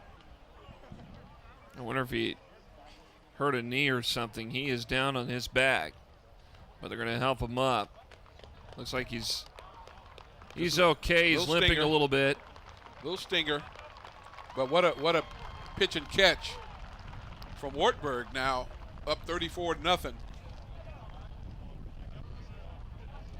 Again, time to throw, allow the route to develop, and he throws a strike only where his receiver can catch it. Here he is, time, and boy, look at that, boom. Right in the midst of the zone, touchdown. Kane Eagle will attempt the point after.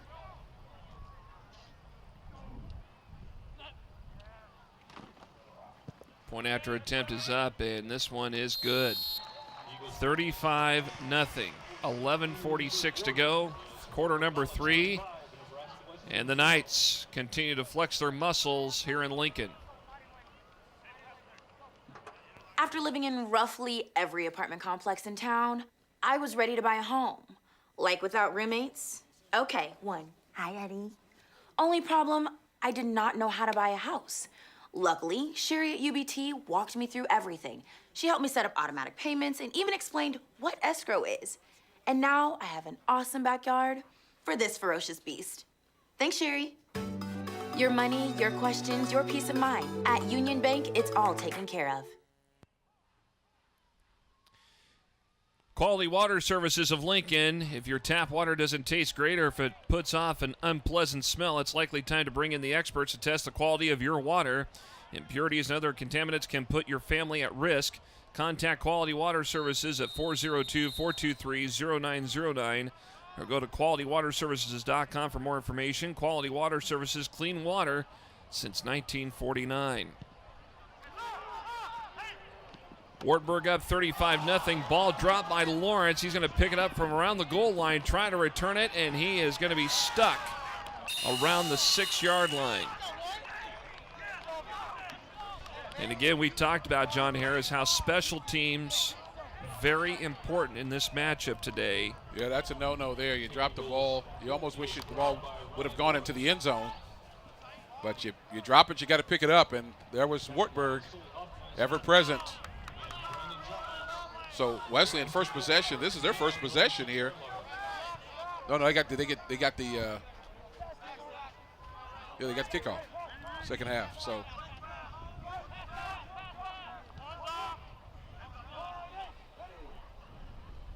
first time on offense here in the second half. Skirjanik goes in motion. Rolling left is Curdy.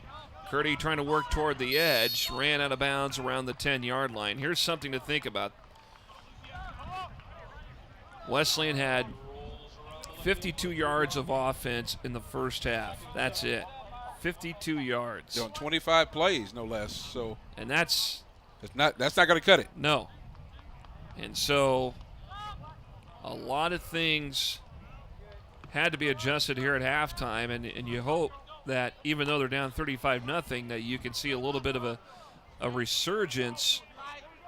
You know, if they were to get at least some points on the scoreboard, I mean, that's a sign of improvement from where they were to begin the game. As Curdy is in deep in the pocket, he's got a man over here on the right side cutting in on a slant route, goes incomplete. Nolan Schaefer was the intended receiver that time. Good coverage downfield by Peyton Imhoff. And so Wartburg, by contrast, playing man-to-man on the edge there. They believe they have the athletes who can stay with Nebraska Wesleyan. And the challenge there for the Wesleyan receivers is to find a way to get some separation.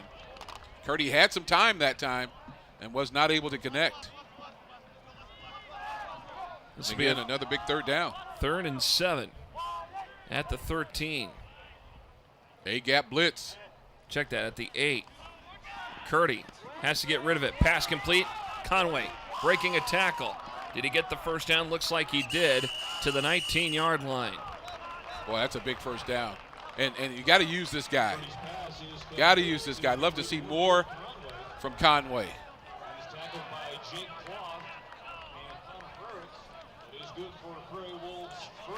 Great job by Caleb Conway. 13th consecutive game that he makes a catch. Again, under duress. Here he comes. Right up the middle. Keeps his eyes downfield. Conway makes a big catch and then bulldogs his way. 3 defenders there. Here's Taylor around right side. Trying to get out to the edge. Got up from the 19 to the 23. Got to pick up a 4 on the play. Shaka Taylor again. He has just been quiet this entire afternoon. Usually Shaka is able to find a way to burst through and get some big yards, and he has been very quiet, and that's to the credit of Wartburg's defense, working the edges, also being at the point of attack. 2nd, and we'll call it 7 actually from the 22. Curdy in the pocket, looking to throw. Someone upfield, that's going to be Curtis. It goes in front of him, incomplete by a couple of yards. Right on his tail was Imhoff on coverage. Yeah, he had a step. Got to put a little air under that. 9:57 remaining here in this 3rd quarter. Derek Curtis, who we remember from Lincoln Northeast, played quarterback for the Northeast Rockets. Played quarterback, played basketball as a forward. He played baseball too for Northeast. He was an all-around athlete. Same class as Ryan Garver. Boy, I remember watching those guys play. Man, they were fun to watch. when they had Northeast in 2015 in that state semifinal against Omaha South, I mean, they ran into their match, but that was such a great year for that team. Short screen toss complete. Reception made over here by Colby Enns, and Enns does not get very far, maybe up to about the 25-yard line. I don't know what these guys do in practice for tackling, but boy, they are unbelievable. Once they get their hands on you, you're going down. I don't think they've missed a tackle all day. By the way, as we look at some of the stats, 21-3 advantage for Wartburg to Wesleyan in first downs. That Conway catch was the 3rd first down of the afternoon for Wesleyan. You talk about disparity, 258 receiving yards for Wartburg, 45 for Wesleyan. Hines with a beautiful punt. Here's your MVP right there. And McNair signals fair catch at the Wartburg 38. And we have not seen JoJo McNair do his thing because Hines and the punt coverage team have done a tremendous job of keeping him at bay.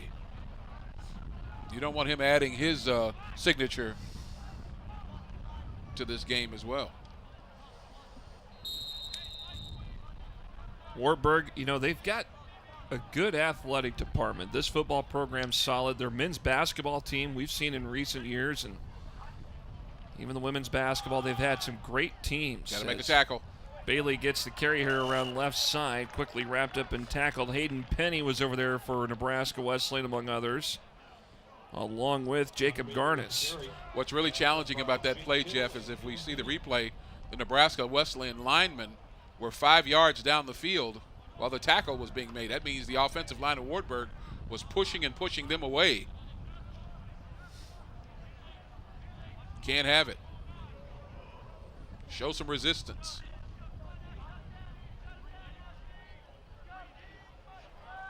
Houston in motion. Fake the jet sweep and the handoff. And the pass is almost it goes incomplete, but it was almost intercepted by Alex Cruz, who could have had a pick there. He was with great coverage right in front of the ball, almost had it, but knocked it away.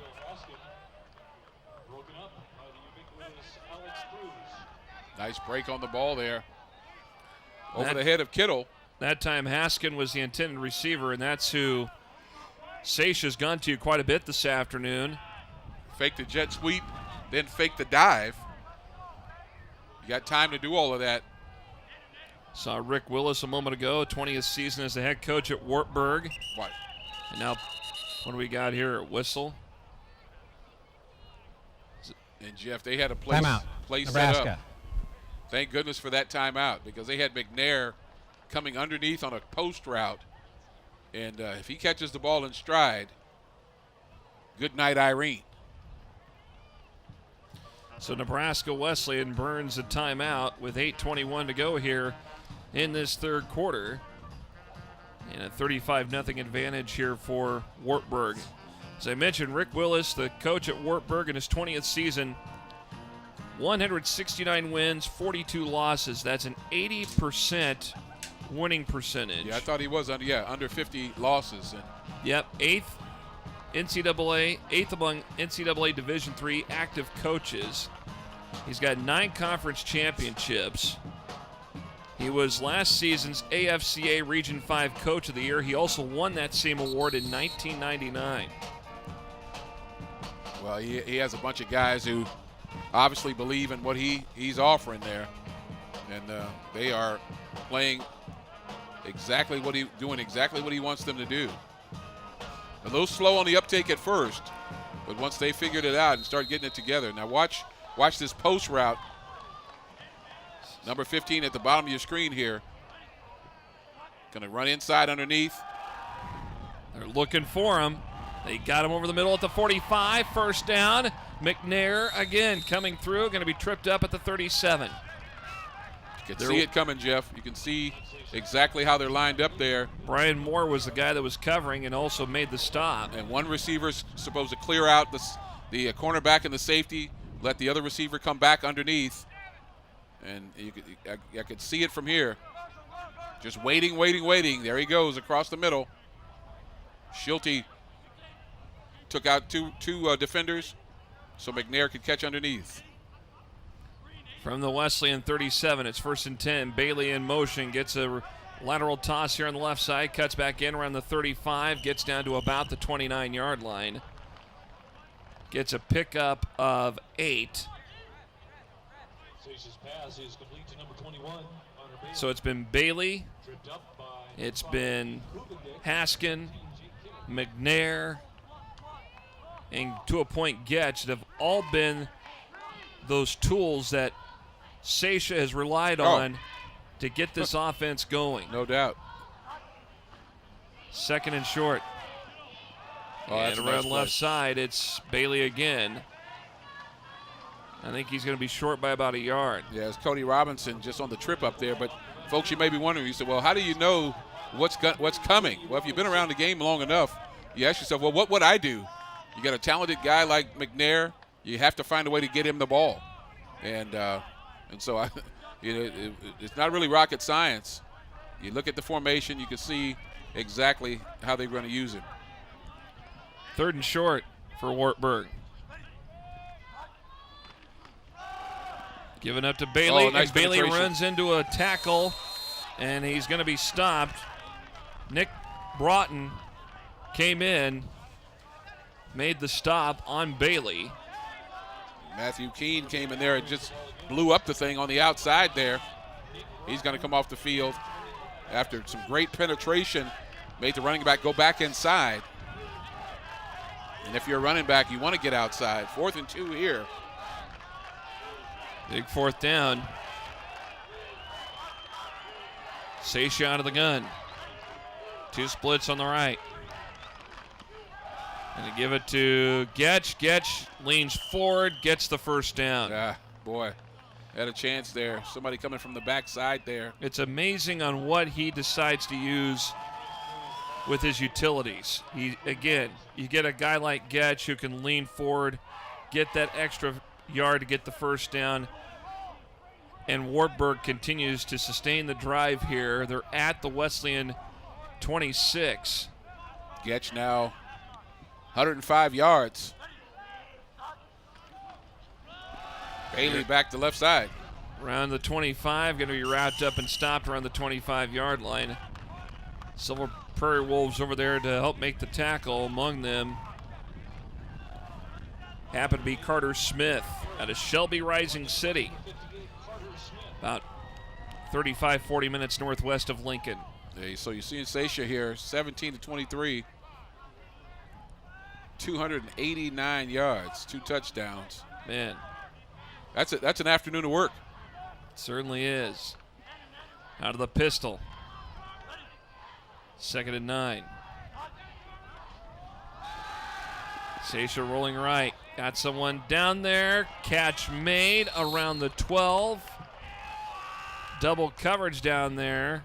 Good catch that time by Will Haskin. You know, Jeff, the challenge here is as you're playing that soft zone, the offensive player can drive back, and then cut it short. And by the time you recover and try to get back to the receiver, you just don't have enough time. And so you can see it here. By the time he was able to get back to the receiver, the ball was already in his hands. Cortez was a guy that was on the coverage, got some help from Kittle that time. 1st and 10. In the flat. Around the 10 to the 5. Flag thrown. Reception made by Brandon Childs. Short of the goal line at the 1, but a flag thrown. This could be a block. Yeah, I was just about to mention, we hadn't seen a whole lot of flags today, but this one may well be an important one. Holding. Offense number 3. 10-yard penalty from the spot of foul. Still first down. So that helps out. That's Will Haskin, wide receiver. Miles, Iowa, holding out on the edge. Nice little shot there by Alex Cruz on the end there. But oftentimes when you look at those plays on replay, you say to the wide receiver, you didn't have to hold. Right. But he does that, and that's good for Wesleyan.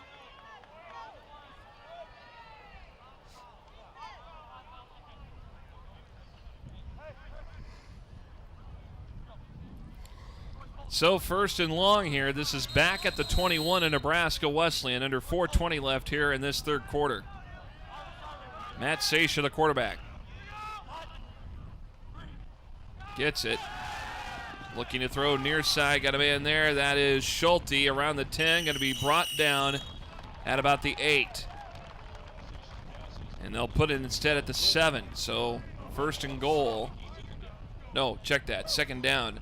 They got to get down to the 2-yard line, so it's still not within distance of the goal, so to speak, but it's 2nd down, and we'll call it 5. Seisha has such reliable players on the outside. Schulte is obviously one of them. So many options to go to.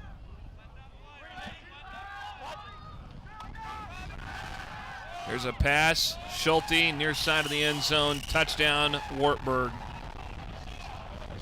41-0 is where we stand. The point after coming up. And it's just like clockwork for them. Yeah, well, now they got it going here. And again, without the Wesleyan offense doing anything of any significance, it just gives this team the opportunity just to kind of go up and down the field as they are doing here. Point after coming up. Just nice and simple. Play action. Ball right to Schulte. Touchdown. And they're getting their 8 points from their average.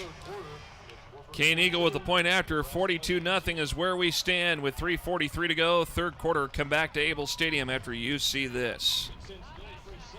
Being on my own is awesome. But on top of classes, laundry, and keeping up with my shows, how am I supposed to take care of banking? And my mom, she just told me to figure it out. So I did. I got my own checking account, I'm saving up for a car, and I got a debit card with a cat on it. All thanks to Sam from UBT.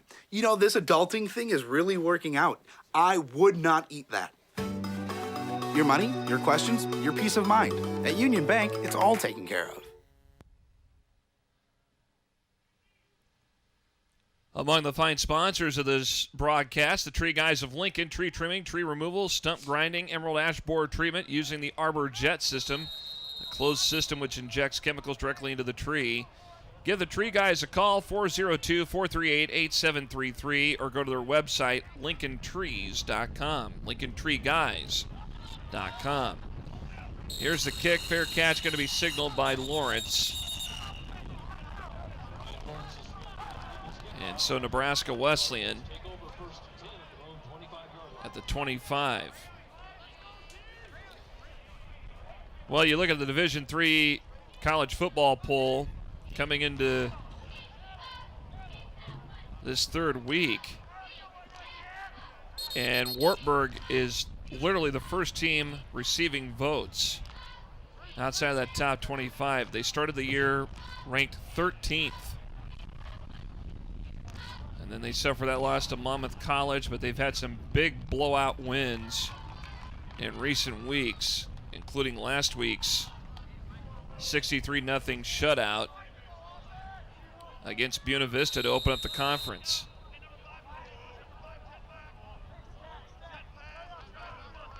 So from the 25, between the hashes.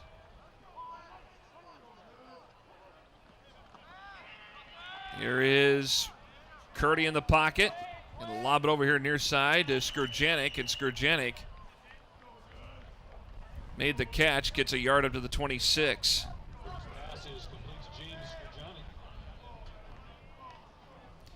Now something to think about here, John. In that 63-0 win that Wartburg had against Buena Vista only had 100 yards of total offense. I'm not surprised. I mean, seriously. I mean, my goodness, 25 yards per quarter? That sounds about right. Here's Shaka Taylor around right side, bursting up toward the 30, and he's going to be stopped at the 30-yard line. Gets 4 on the pickup. 3rd and 5 coming up here. Well, Nebraska Wesleyan, per our stat deal here, has 71 yards. We still have a whole nother quarter left. Under 3 minutes and counting here, as you see on your screen. And you know, it's interesting. Just as much as a team prides itself on offense, the defense wants a shutout every time. And so the pride also is on the defensive side, and they are showing themselves to be formidable in that regard as well. Curdy in the pocket. He's going to run with it. Gets the first down, past the 35, still on his feet. They're trying to strip the ball away from him. He's going to be forced out of bounds short of the 40. That's the toughness of that young man. You know, under the gun, under duress, all day. But you know what? There's no give up. There's no quit. He's going to keep fighting, and we saw that last season, and we're going to see it for the rest of this game. So a new set of downs at the 40 for Wesleyan. Again, sense the pressure, get up inside, and now a little stiff arm effort there. Didn't work, but they're trying to strip the ball out. That moves the chains. That's their 4th first down of the game. Here's Pelkey in motion. Curdy rolling left. Looking upfield, got somebody there, and it's Curtis. Makes the catch at the 27 of Wartburg, and a first down. That's a great job by Curtis coming back to the ball. A little bit underthrown, and Derek Curtis can do that. I thought he actually was going to throw the ball to a different receiver, but he just threw it up for grabs. And Curtis, one-on-one, got to win. What a catch. Skurjanik was short, and I like the rollout here. Get him out, get him away. Against his body, throwing it up there. Defender didn't know where the ball was. Pistol set up here for Wesleyan. Curdy in the pocket. Far side looking for Curtis. It was intercepted by McNair, but he was out of bounds, so the pass is incomplete. Yeah, that's trouble right there. And it's great he threw it that far out of bounds. That'd have been the third pick, I think, of the season. Yep, third it would have been, but out of bounds. So I like this from Wesleyan. I like the fact that they're rolling Curdy out, get him away from the pressure. Now his receivers have to win on the outside, get some separation, of course, catch the ball when that time comes. Had some movement on that line. Skurgenik in motion. Taylor gets the carry, and he's going to be met at the point of attack. All the way to the 25-yard line. Nothing much. Not at all. And that defensive line for Wartburg has held that line all day. I don't think Wesleyan has gotten a significant run from scrimmage, particularly not inside at all.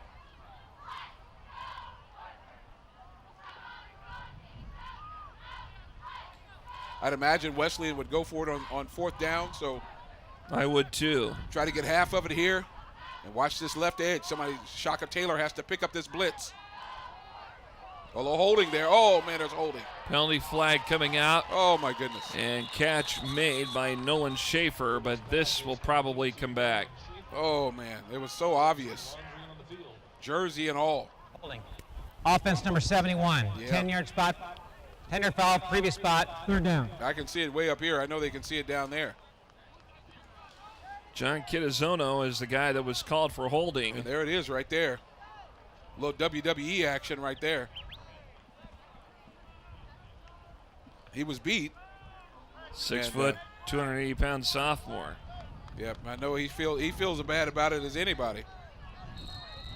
So the ball goes back to the Wesleyan, make that the Wartburg 35-yard line with under a minute to go here in the third quarter. Wartburg wants to shut out Wesleyan, has to get on the board here. Third and long. Again, you got Curtis and McNair at the top of your screen there. Taylor in motion to the near side. Curdy in the pocket. Short toss. Conway, the tight end, gets it. Corralled at the 30-yard line. And once again, Jeff, only one person from Wartburg makes the tackle. They just do not miss tackles, it seems. And I guess it's a truism. If somebody has your leg, it's tough to run. Right. And so it's interesting how they do that. We've seen it countless times as this clock is going to run out here in this third quarter. So Wesleyan's going to let the time roll out, and we're through 3 here at Able Stadium. And after 3, it's Wartburg 42, Nebraska Wesleyan nothing. Come back for the fourth quarter after this on the Nebraska Wesleyan Sports Network. When you're out to make a difference in the world, begin by exploring what inspires you at Nebraska Wesleyan University. The bridge between you and meaningful, unforgettable experiences. Designed from personal attention to internships to translate into success in your career and life. A place of powerful learning designed to explore you, discover you, propel you. Nebraska Wesleyan University. NWU.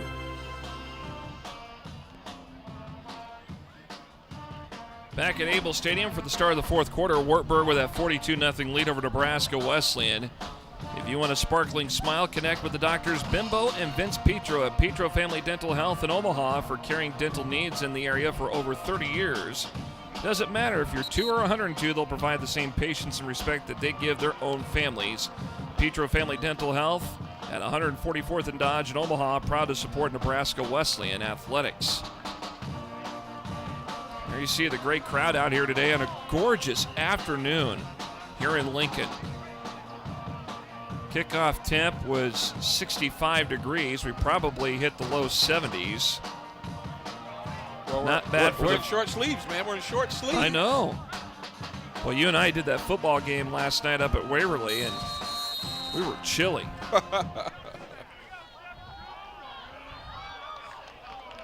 Let's see how long. Now we got to get, 4th and 13 here. Got to make it happen. Pearl's going to go for it. Blitz is on.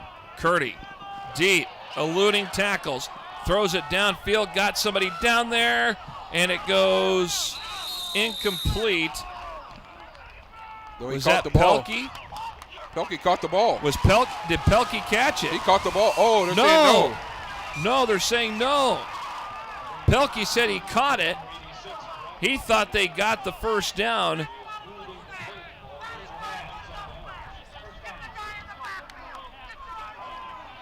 Wow. Oh, look at this, boy. Little Doug Flutie action. Whoop! That's a nice throw. Let's see what happens here. 1 foot. He caught it. It looked like he did. He got 1 foot down. Wow. Oh, my goodness. And there's no replay.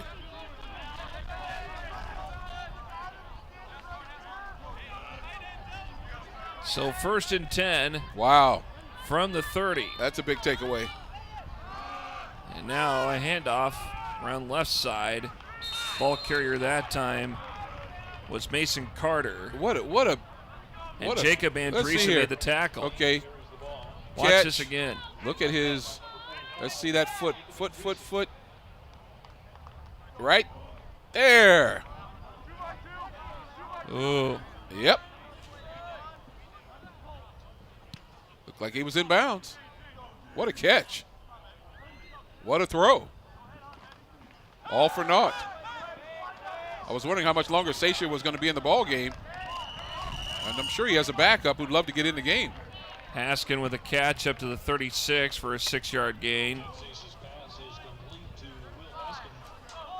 I would assume at some point you might see a backup in there. That would be Noah Dodd. That would be coming back in at some point. 13:49 and rolling in this game. You know, Wesleyan's playing the role of a former Wartburg alum, Sarah Lachino. She was a winner on Survivor. Contestant, rather. Yeah, she was a winner. Sarah Lachino. There's a rush. Big time stop. And the blitz was on as Caden Daw came in there. And you know, Wartburg didn't have what we consider a lot of notables, like when we look at those other schools that we do. Here it is from the backside here. Finally threw him off with some pressure.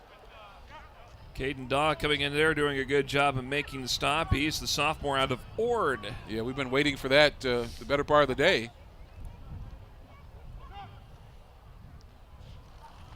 See if Shaka can get a decent run back here. Here's the punt. Taylor letting it bounce. Going to go inside the 30. They're going to mark it close to the 27-yard line. Daw out of Ord. Chanticleers, their mascot, name a famous Ord alum. Famous Ord alum. 2 booths down from us. Oh, Dick Jana. Yes. Oh, really? Yep. Where's Dana Altman from? Wilbur, Claytonia. You know, I go down there for my homeboys and homegirls. You know, my cultural heritage down there, Czech Fest. You go down to Czech Fest, huh? Well, why not? Kolaches, what are you talking about? I'm not a big kolache guy. Oh, man, what's wrong with you? I'm not Czech. Actually, I'm Polish. Here's a pass complete. Oh, if he can stay up. That was Derek Curtis with a great grab again. And is that McNair on his back? If it is. Yeah, but I tell you what, that's a great route by Curtis. Ran McNair right across the field. Then look what happens when you have time, folks. Yep, that is McNair that went down. Oh, man, he barely got him, too. And what a great matchup that is. Curtis has some skills. McNair, obviously one of the top corners in the league. Maybe a cramp issue. They're pulling the toe back. Yep, so he's going to get up, get off the field. Haven't called his name for a whole lot of spectacular stuff today. But he's had some key plays. It hasn't been abundant. But you know, when he comes off the sideline into the offensive setup, they want to get him the ball. And that's only smart. They'll spread it out here. Curdy all by himself in the backfield. Pass to Curtis around the 49, trying to fight tackles off. They'll put the forward progress to the 50. Gets 4 yards out of it. So Derek Curtis becoming a pretty popular guy to go to here for Jonathan Curdy. The Wartburg College mascot, and I don't see him around here, is that the knight is called Sir Victor. Victor for victory. Created by their sports information director back in the 60s, Dwayne Schroeder. Penalty flags. Sideline warning. Wartburg. So sideline warning coming out. Okay. Rick Willis marching over to talk to one of the officials. Oh, give him an earful. Give him an earful.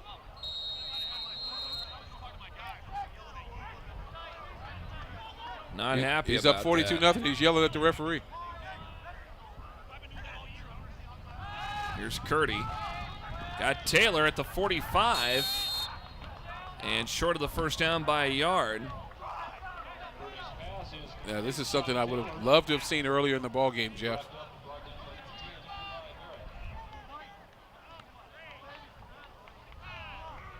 Where is old Sir Victor? I don't see him around anywhere. I don't either. See if he's still yelling at the referee. Boy, he is still unhappy about something. Third and yard to go. And it's going to be Taylor who is going to be forced back down for a loss of about 2 yards back at the 47. I'd say still go for it. Well, the side judge had him there at the 48. And why not? Why not? But you got to do something, Jeff, out wide on the edge. See if you have some distance, see if you have some separation. If they're playing a little soft there on the edge, take a quick hitch. Curdy might have to do it with his legs if Wartburg decides to come after him. See how many people in the pattern here. And, of course, shock out of the backfield, always helpful. Curdy going to go for it. Pass. Skurjanik makes the catch at the 42 of Wartburg and enough for a first down. Yeah, there you go. That's a nice solid play. Skurjanik makes the catch, takes a shot as he's knocked out of bounds. But, you know, you think about it, you know, what's significant for Wesleyan at this point in the ball game is, again, maintaining your composure, hang it in there, doing as much as you can to get as much positive tape as you can. So from the Wartburg 42. And again, don't forget about Conway. Curdy looking to throw, got somebody over there far side, the 28. Ran out of bounds is Bradley Pelkey. So this is taking 4 quarters, folks, but the offense has opened up. That's good for another Nebraska Wesleyan first down. Wow. And again, we're moving the ball on these guys. And you can say, well, it's fourth quarter, they got subs in, the whole deal.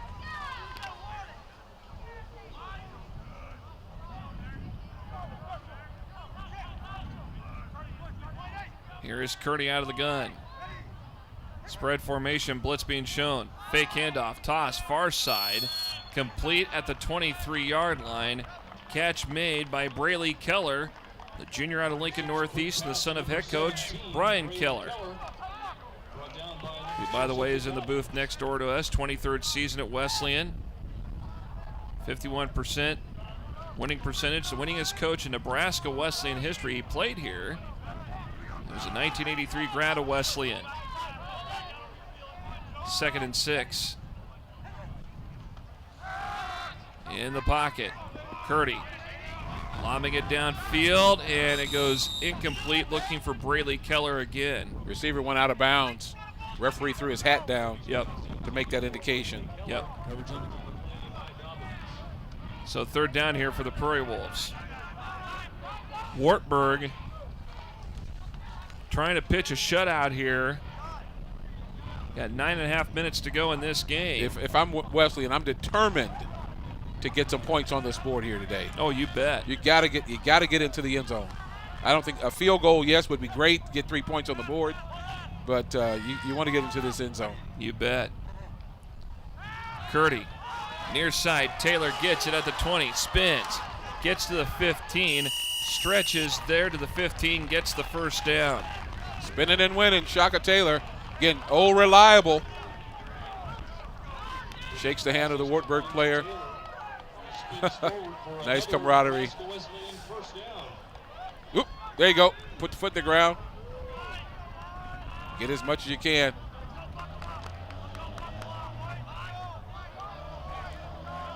Shaka, ever the workhorse for this Wesleyan ball club. They'll spread it out here again. Taylor with Curdy in the backfield. Be smart if you're Curdy. You haven't thrown any interceptions. You don't want to throw one now. Looking to throw, far corner. Goes incomplete. Nolan Schaefer was the intended receiver. Thought it might have been a little grab there, a little grab action.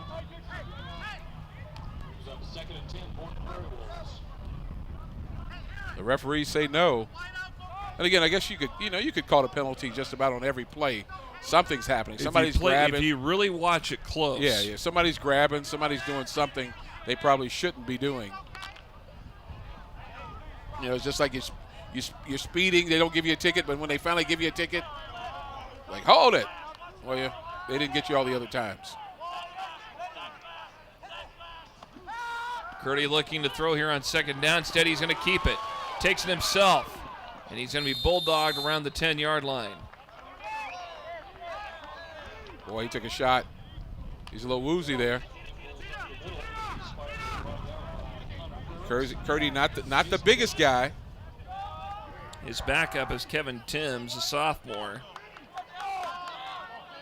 Not the size of the dog in the fight. Third and there's a lot of fight in that dog right there, that Prairie Wolf. 3rd down and 6. 2-down territory for Wesleyan. Watch the blitz, A-gap. Rolling left. Got a man over here. Ran out of bounds is Schaefer. Gets to the 5-yard line. That is enough for a first down, and this will be a 1st and goal for the Prairie Wolves. I like it. And the difference is that they've worked the edges. Yeah, but, again, you wonder, Jeff, why couldn't we be doing this at the very beginning of the game? I mean, you got to open this thing out. Open it up. We were not going to be running the ball up the middle against this team. And so, we finally opened it up, got a chance to get in the end zone. High formation here for Jonathan Curdy on 1st and goal from the 5. Got to be solid with the ball exchange here. Option. Keeper by Curdy. Takes it down to about the 3-yard line. Gets 2 on the play.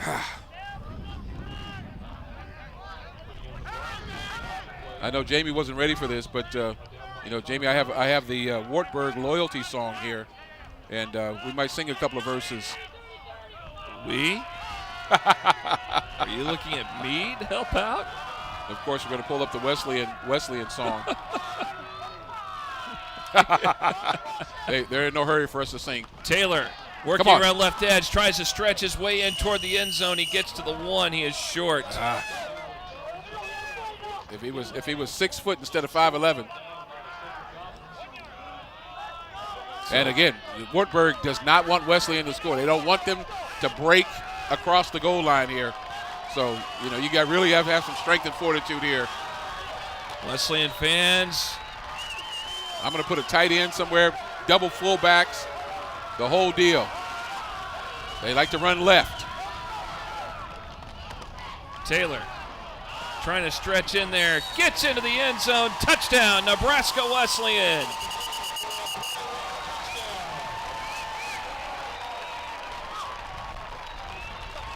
No flags on the field from what we can tell. Not so far, unless we get it unsportsmanlike. So it hasn't happened. That's a great job. That's called patience. That's called perseverance, despite where you're at. You're down. But you're not out. You're not out, and you avoid the shutout. I like the push there. Got still a little attitude there. Jacob Ramsa with the point after. The kick is up, and it is good. 6:17 to go in the game. Nebraska Wesleyan breaks the goose egg on the 1-yard run from Shaka Taylor, and they trail 42-7. When you're out to make a difference in the world, begin by exploring what inspires you at Nebraska Wesleyan University. The bridge between you and meaningful, unforgettable experiences, designed from personal attention to internships to translate into success in your career and life. A place of powerful learning designed to explore you, discover you, propel you. Nebraska Wesleyan University, NWU. The Canes challenge, so be sure to be back here to see. I also want to say thank you to our other Sponsors here today, Lincoln Electric System, Union Bank and Trust, and Nebraska Wesleyan University for also helping bring this broadcast. Got a couple of folks along 56th Street, decided to kind of catch up on what's going on. And who's that? Who is that? Who is that? Is that a shield? Is that trying to keep the sun out, or is that trying to promote somebody? Promote somebody. Interesting. Quick return here for Wartburg. Jake Kloft on the return. And they're going to mark him down around the 25-yard line. What would you do if you saw somebody with a blown up oversized head of yourself? I'm actually thinking about making one, so I'm handing them out. What are you talking about? I already got a big head. You think about famous people from Waverly, Iowa. You know of a couple. A.J. Hinch. Remember A.J. Hinch? Yeah. Catcher for the Astros. Ball carrier that time, Mason Carter. Carter doesn't get a lot of a gain at all. In fact, none on the play, still at the 25. And the character from Marvel Universe, known as Clint Barton, better known as Hawkeye. Waverly, Iowa.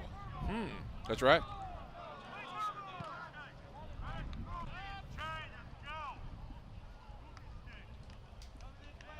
So 2nd and 10. Still at the 25 of Wartburg.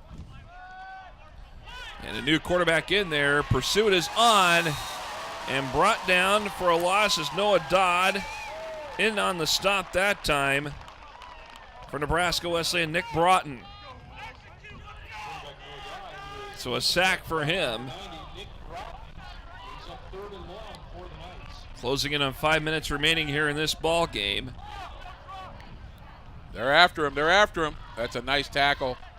We needed to be at get the other quarterback like that. 3rd and long. Dodd out of the gun. Gets a snap. That's somebody over the middle, and it's incomplete. It was Houston, the intended receiver, around the 35-yard line, so a 3 and out. And Wartburg will punt. There's a guy from Wartburg, from Waverly, Iowa. His name is Michael Talbot. He's an actor. Yes. Remember him from Miami Vice? Miami Vice. He was also in Rambo, First Blood. Yes. He was one of the police officers in Rambo, along with David Duchovny. You're right. I didn't know. Well, I guess from I the did. X-Files. No. Where's David Duchovny? From X-Files. No. It was X-Files. No, I'm thinking of the wrong guy. What's the guy on CSI? Mark Harmon? No, Caruso.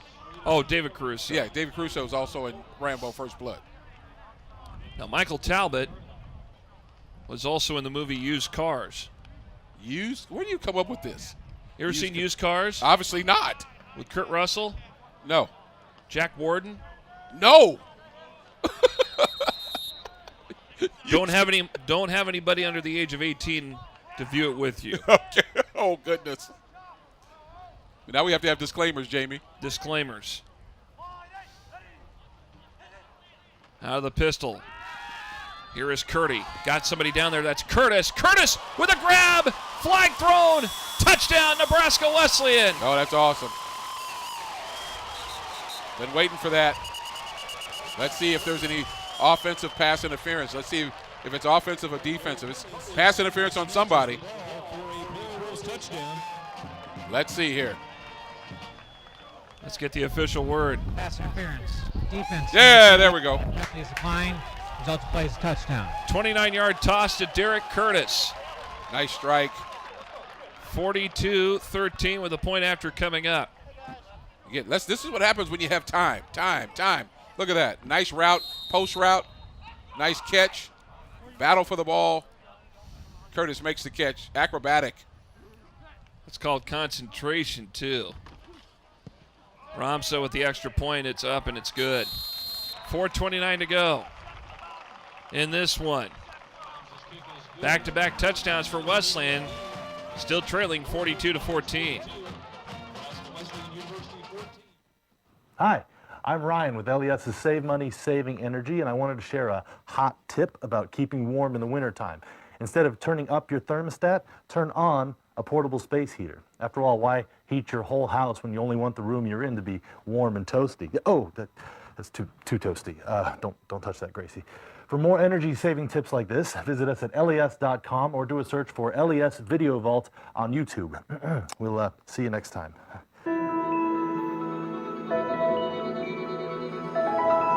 But it's funny. Here we go. There you see the rest of our broadcast schedule. We got Central College coming up here in 2 weeks on October 6th.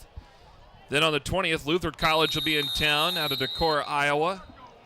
And then we wrap up our coverage on November 3rd with Buena Vista in town here in Lincoln. Central College, by the way, is homecoming for Nebraska Wesleyan. Here on the ensuing kick, on the return, far side, Cloft gets up past the 30 to about the 32-yard line. So, yeah, we only got 4 home games this year in football. And I think for basketball, we're going to have probably 4 broadcasts, both men and women, that we will cover. So we'll have that for you in the winter. That's great. Also, thank you for that.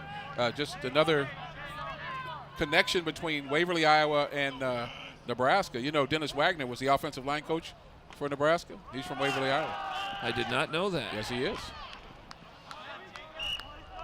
That's because that's an era a lot of people would like to forget.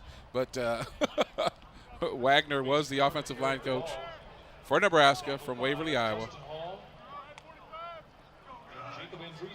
I'm trying to remember when he was at Nebraska. It was during an interesting time under a coach named Bill. Well, there's 2 of them, Jennings and Callahan. The latter? The second guy. Callahan. The second guy. About 10,000 people in Waverly, Iowa. Yeah, about the size of Beatrice, a little bit smaller than Beatrice. As Wartburg able to sustain the drive and get the yards they need to get the first down at their own 45-yard line. Ball carrier that time was Mason Carter. Yep, so, yeah, I've been there. Nice town.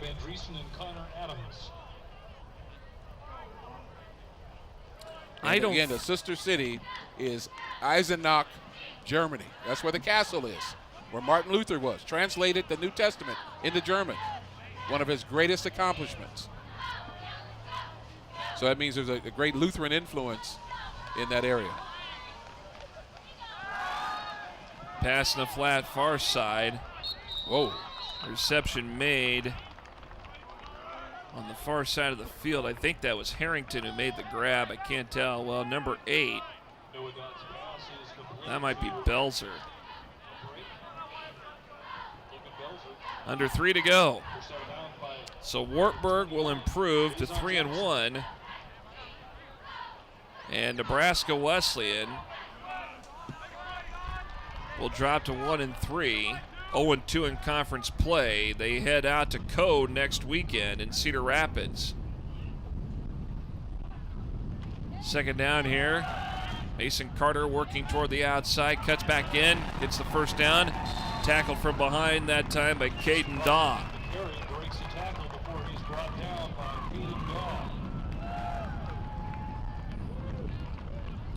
The one thing, though, about Wesleyan is when they went out to Illinois College, they posted that 31-12 win, and then they only get beat 27-21 last week. That just shows you improvement. Yeah, well, things were on the move here.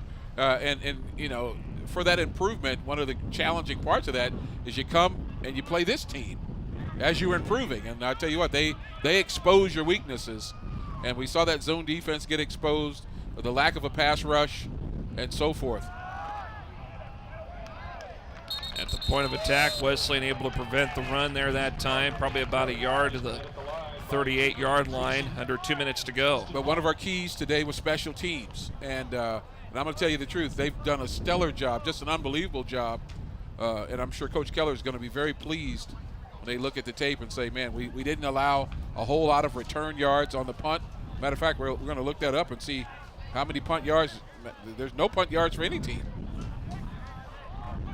So and again, you had one of the more dangerous, if not the most dangerous guy in the conference receiving the punt every time. Noah Dodd with the long count.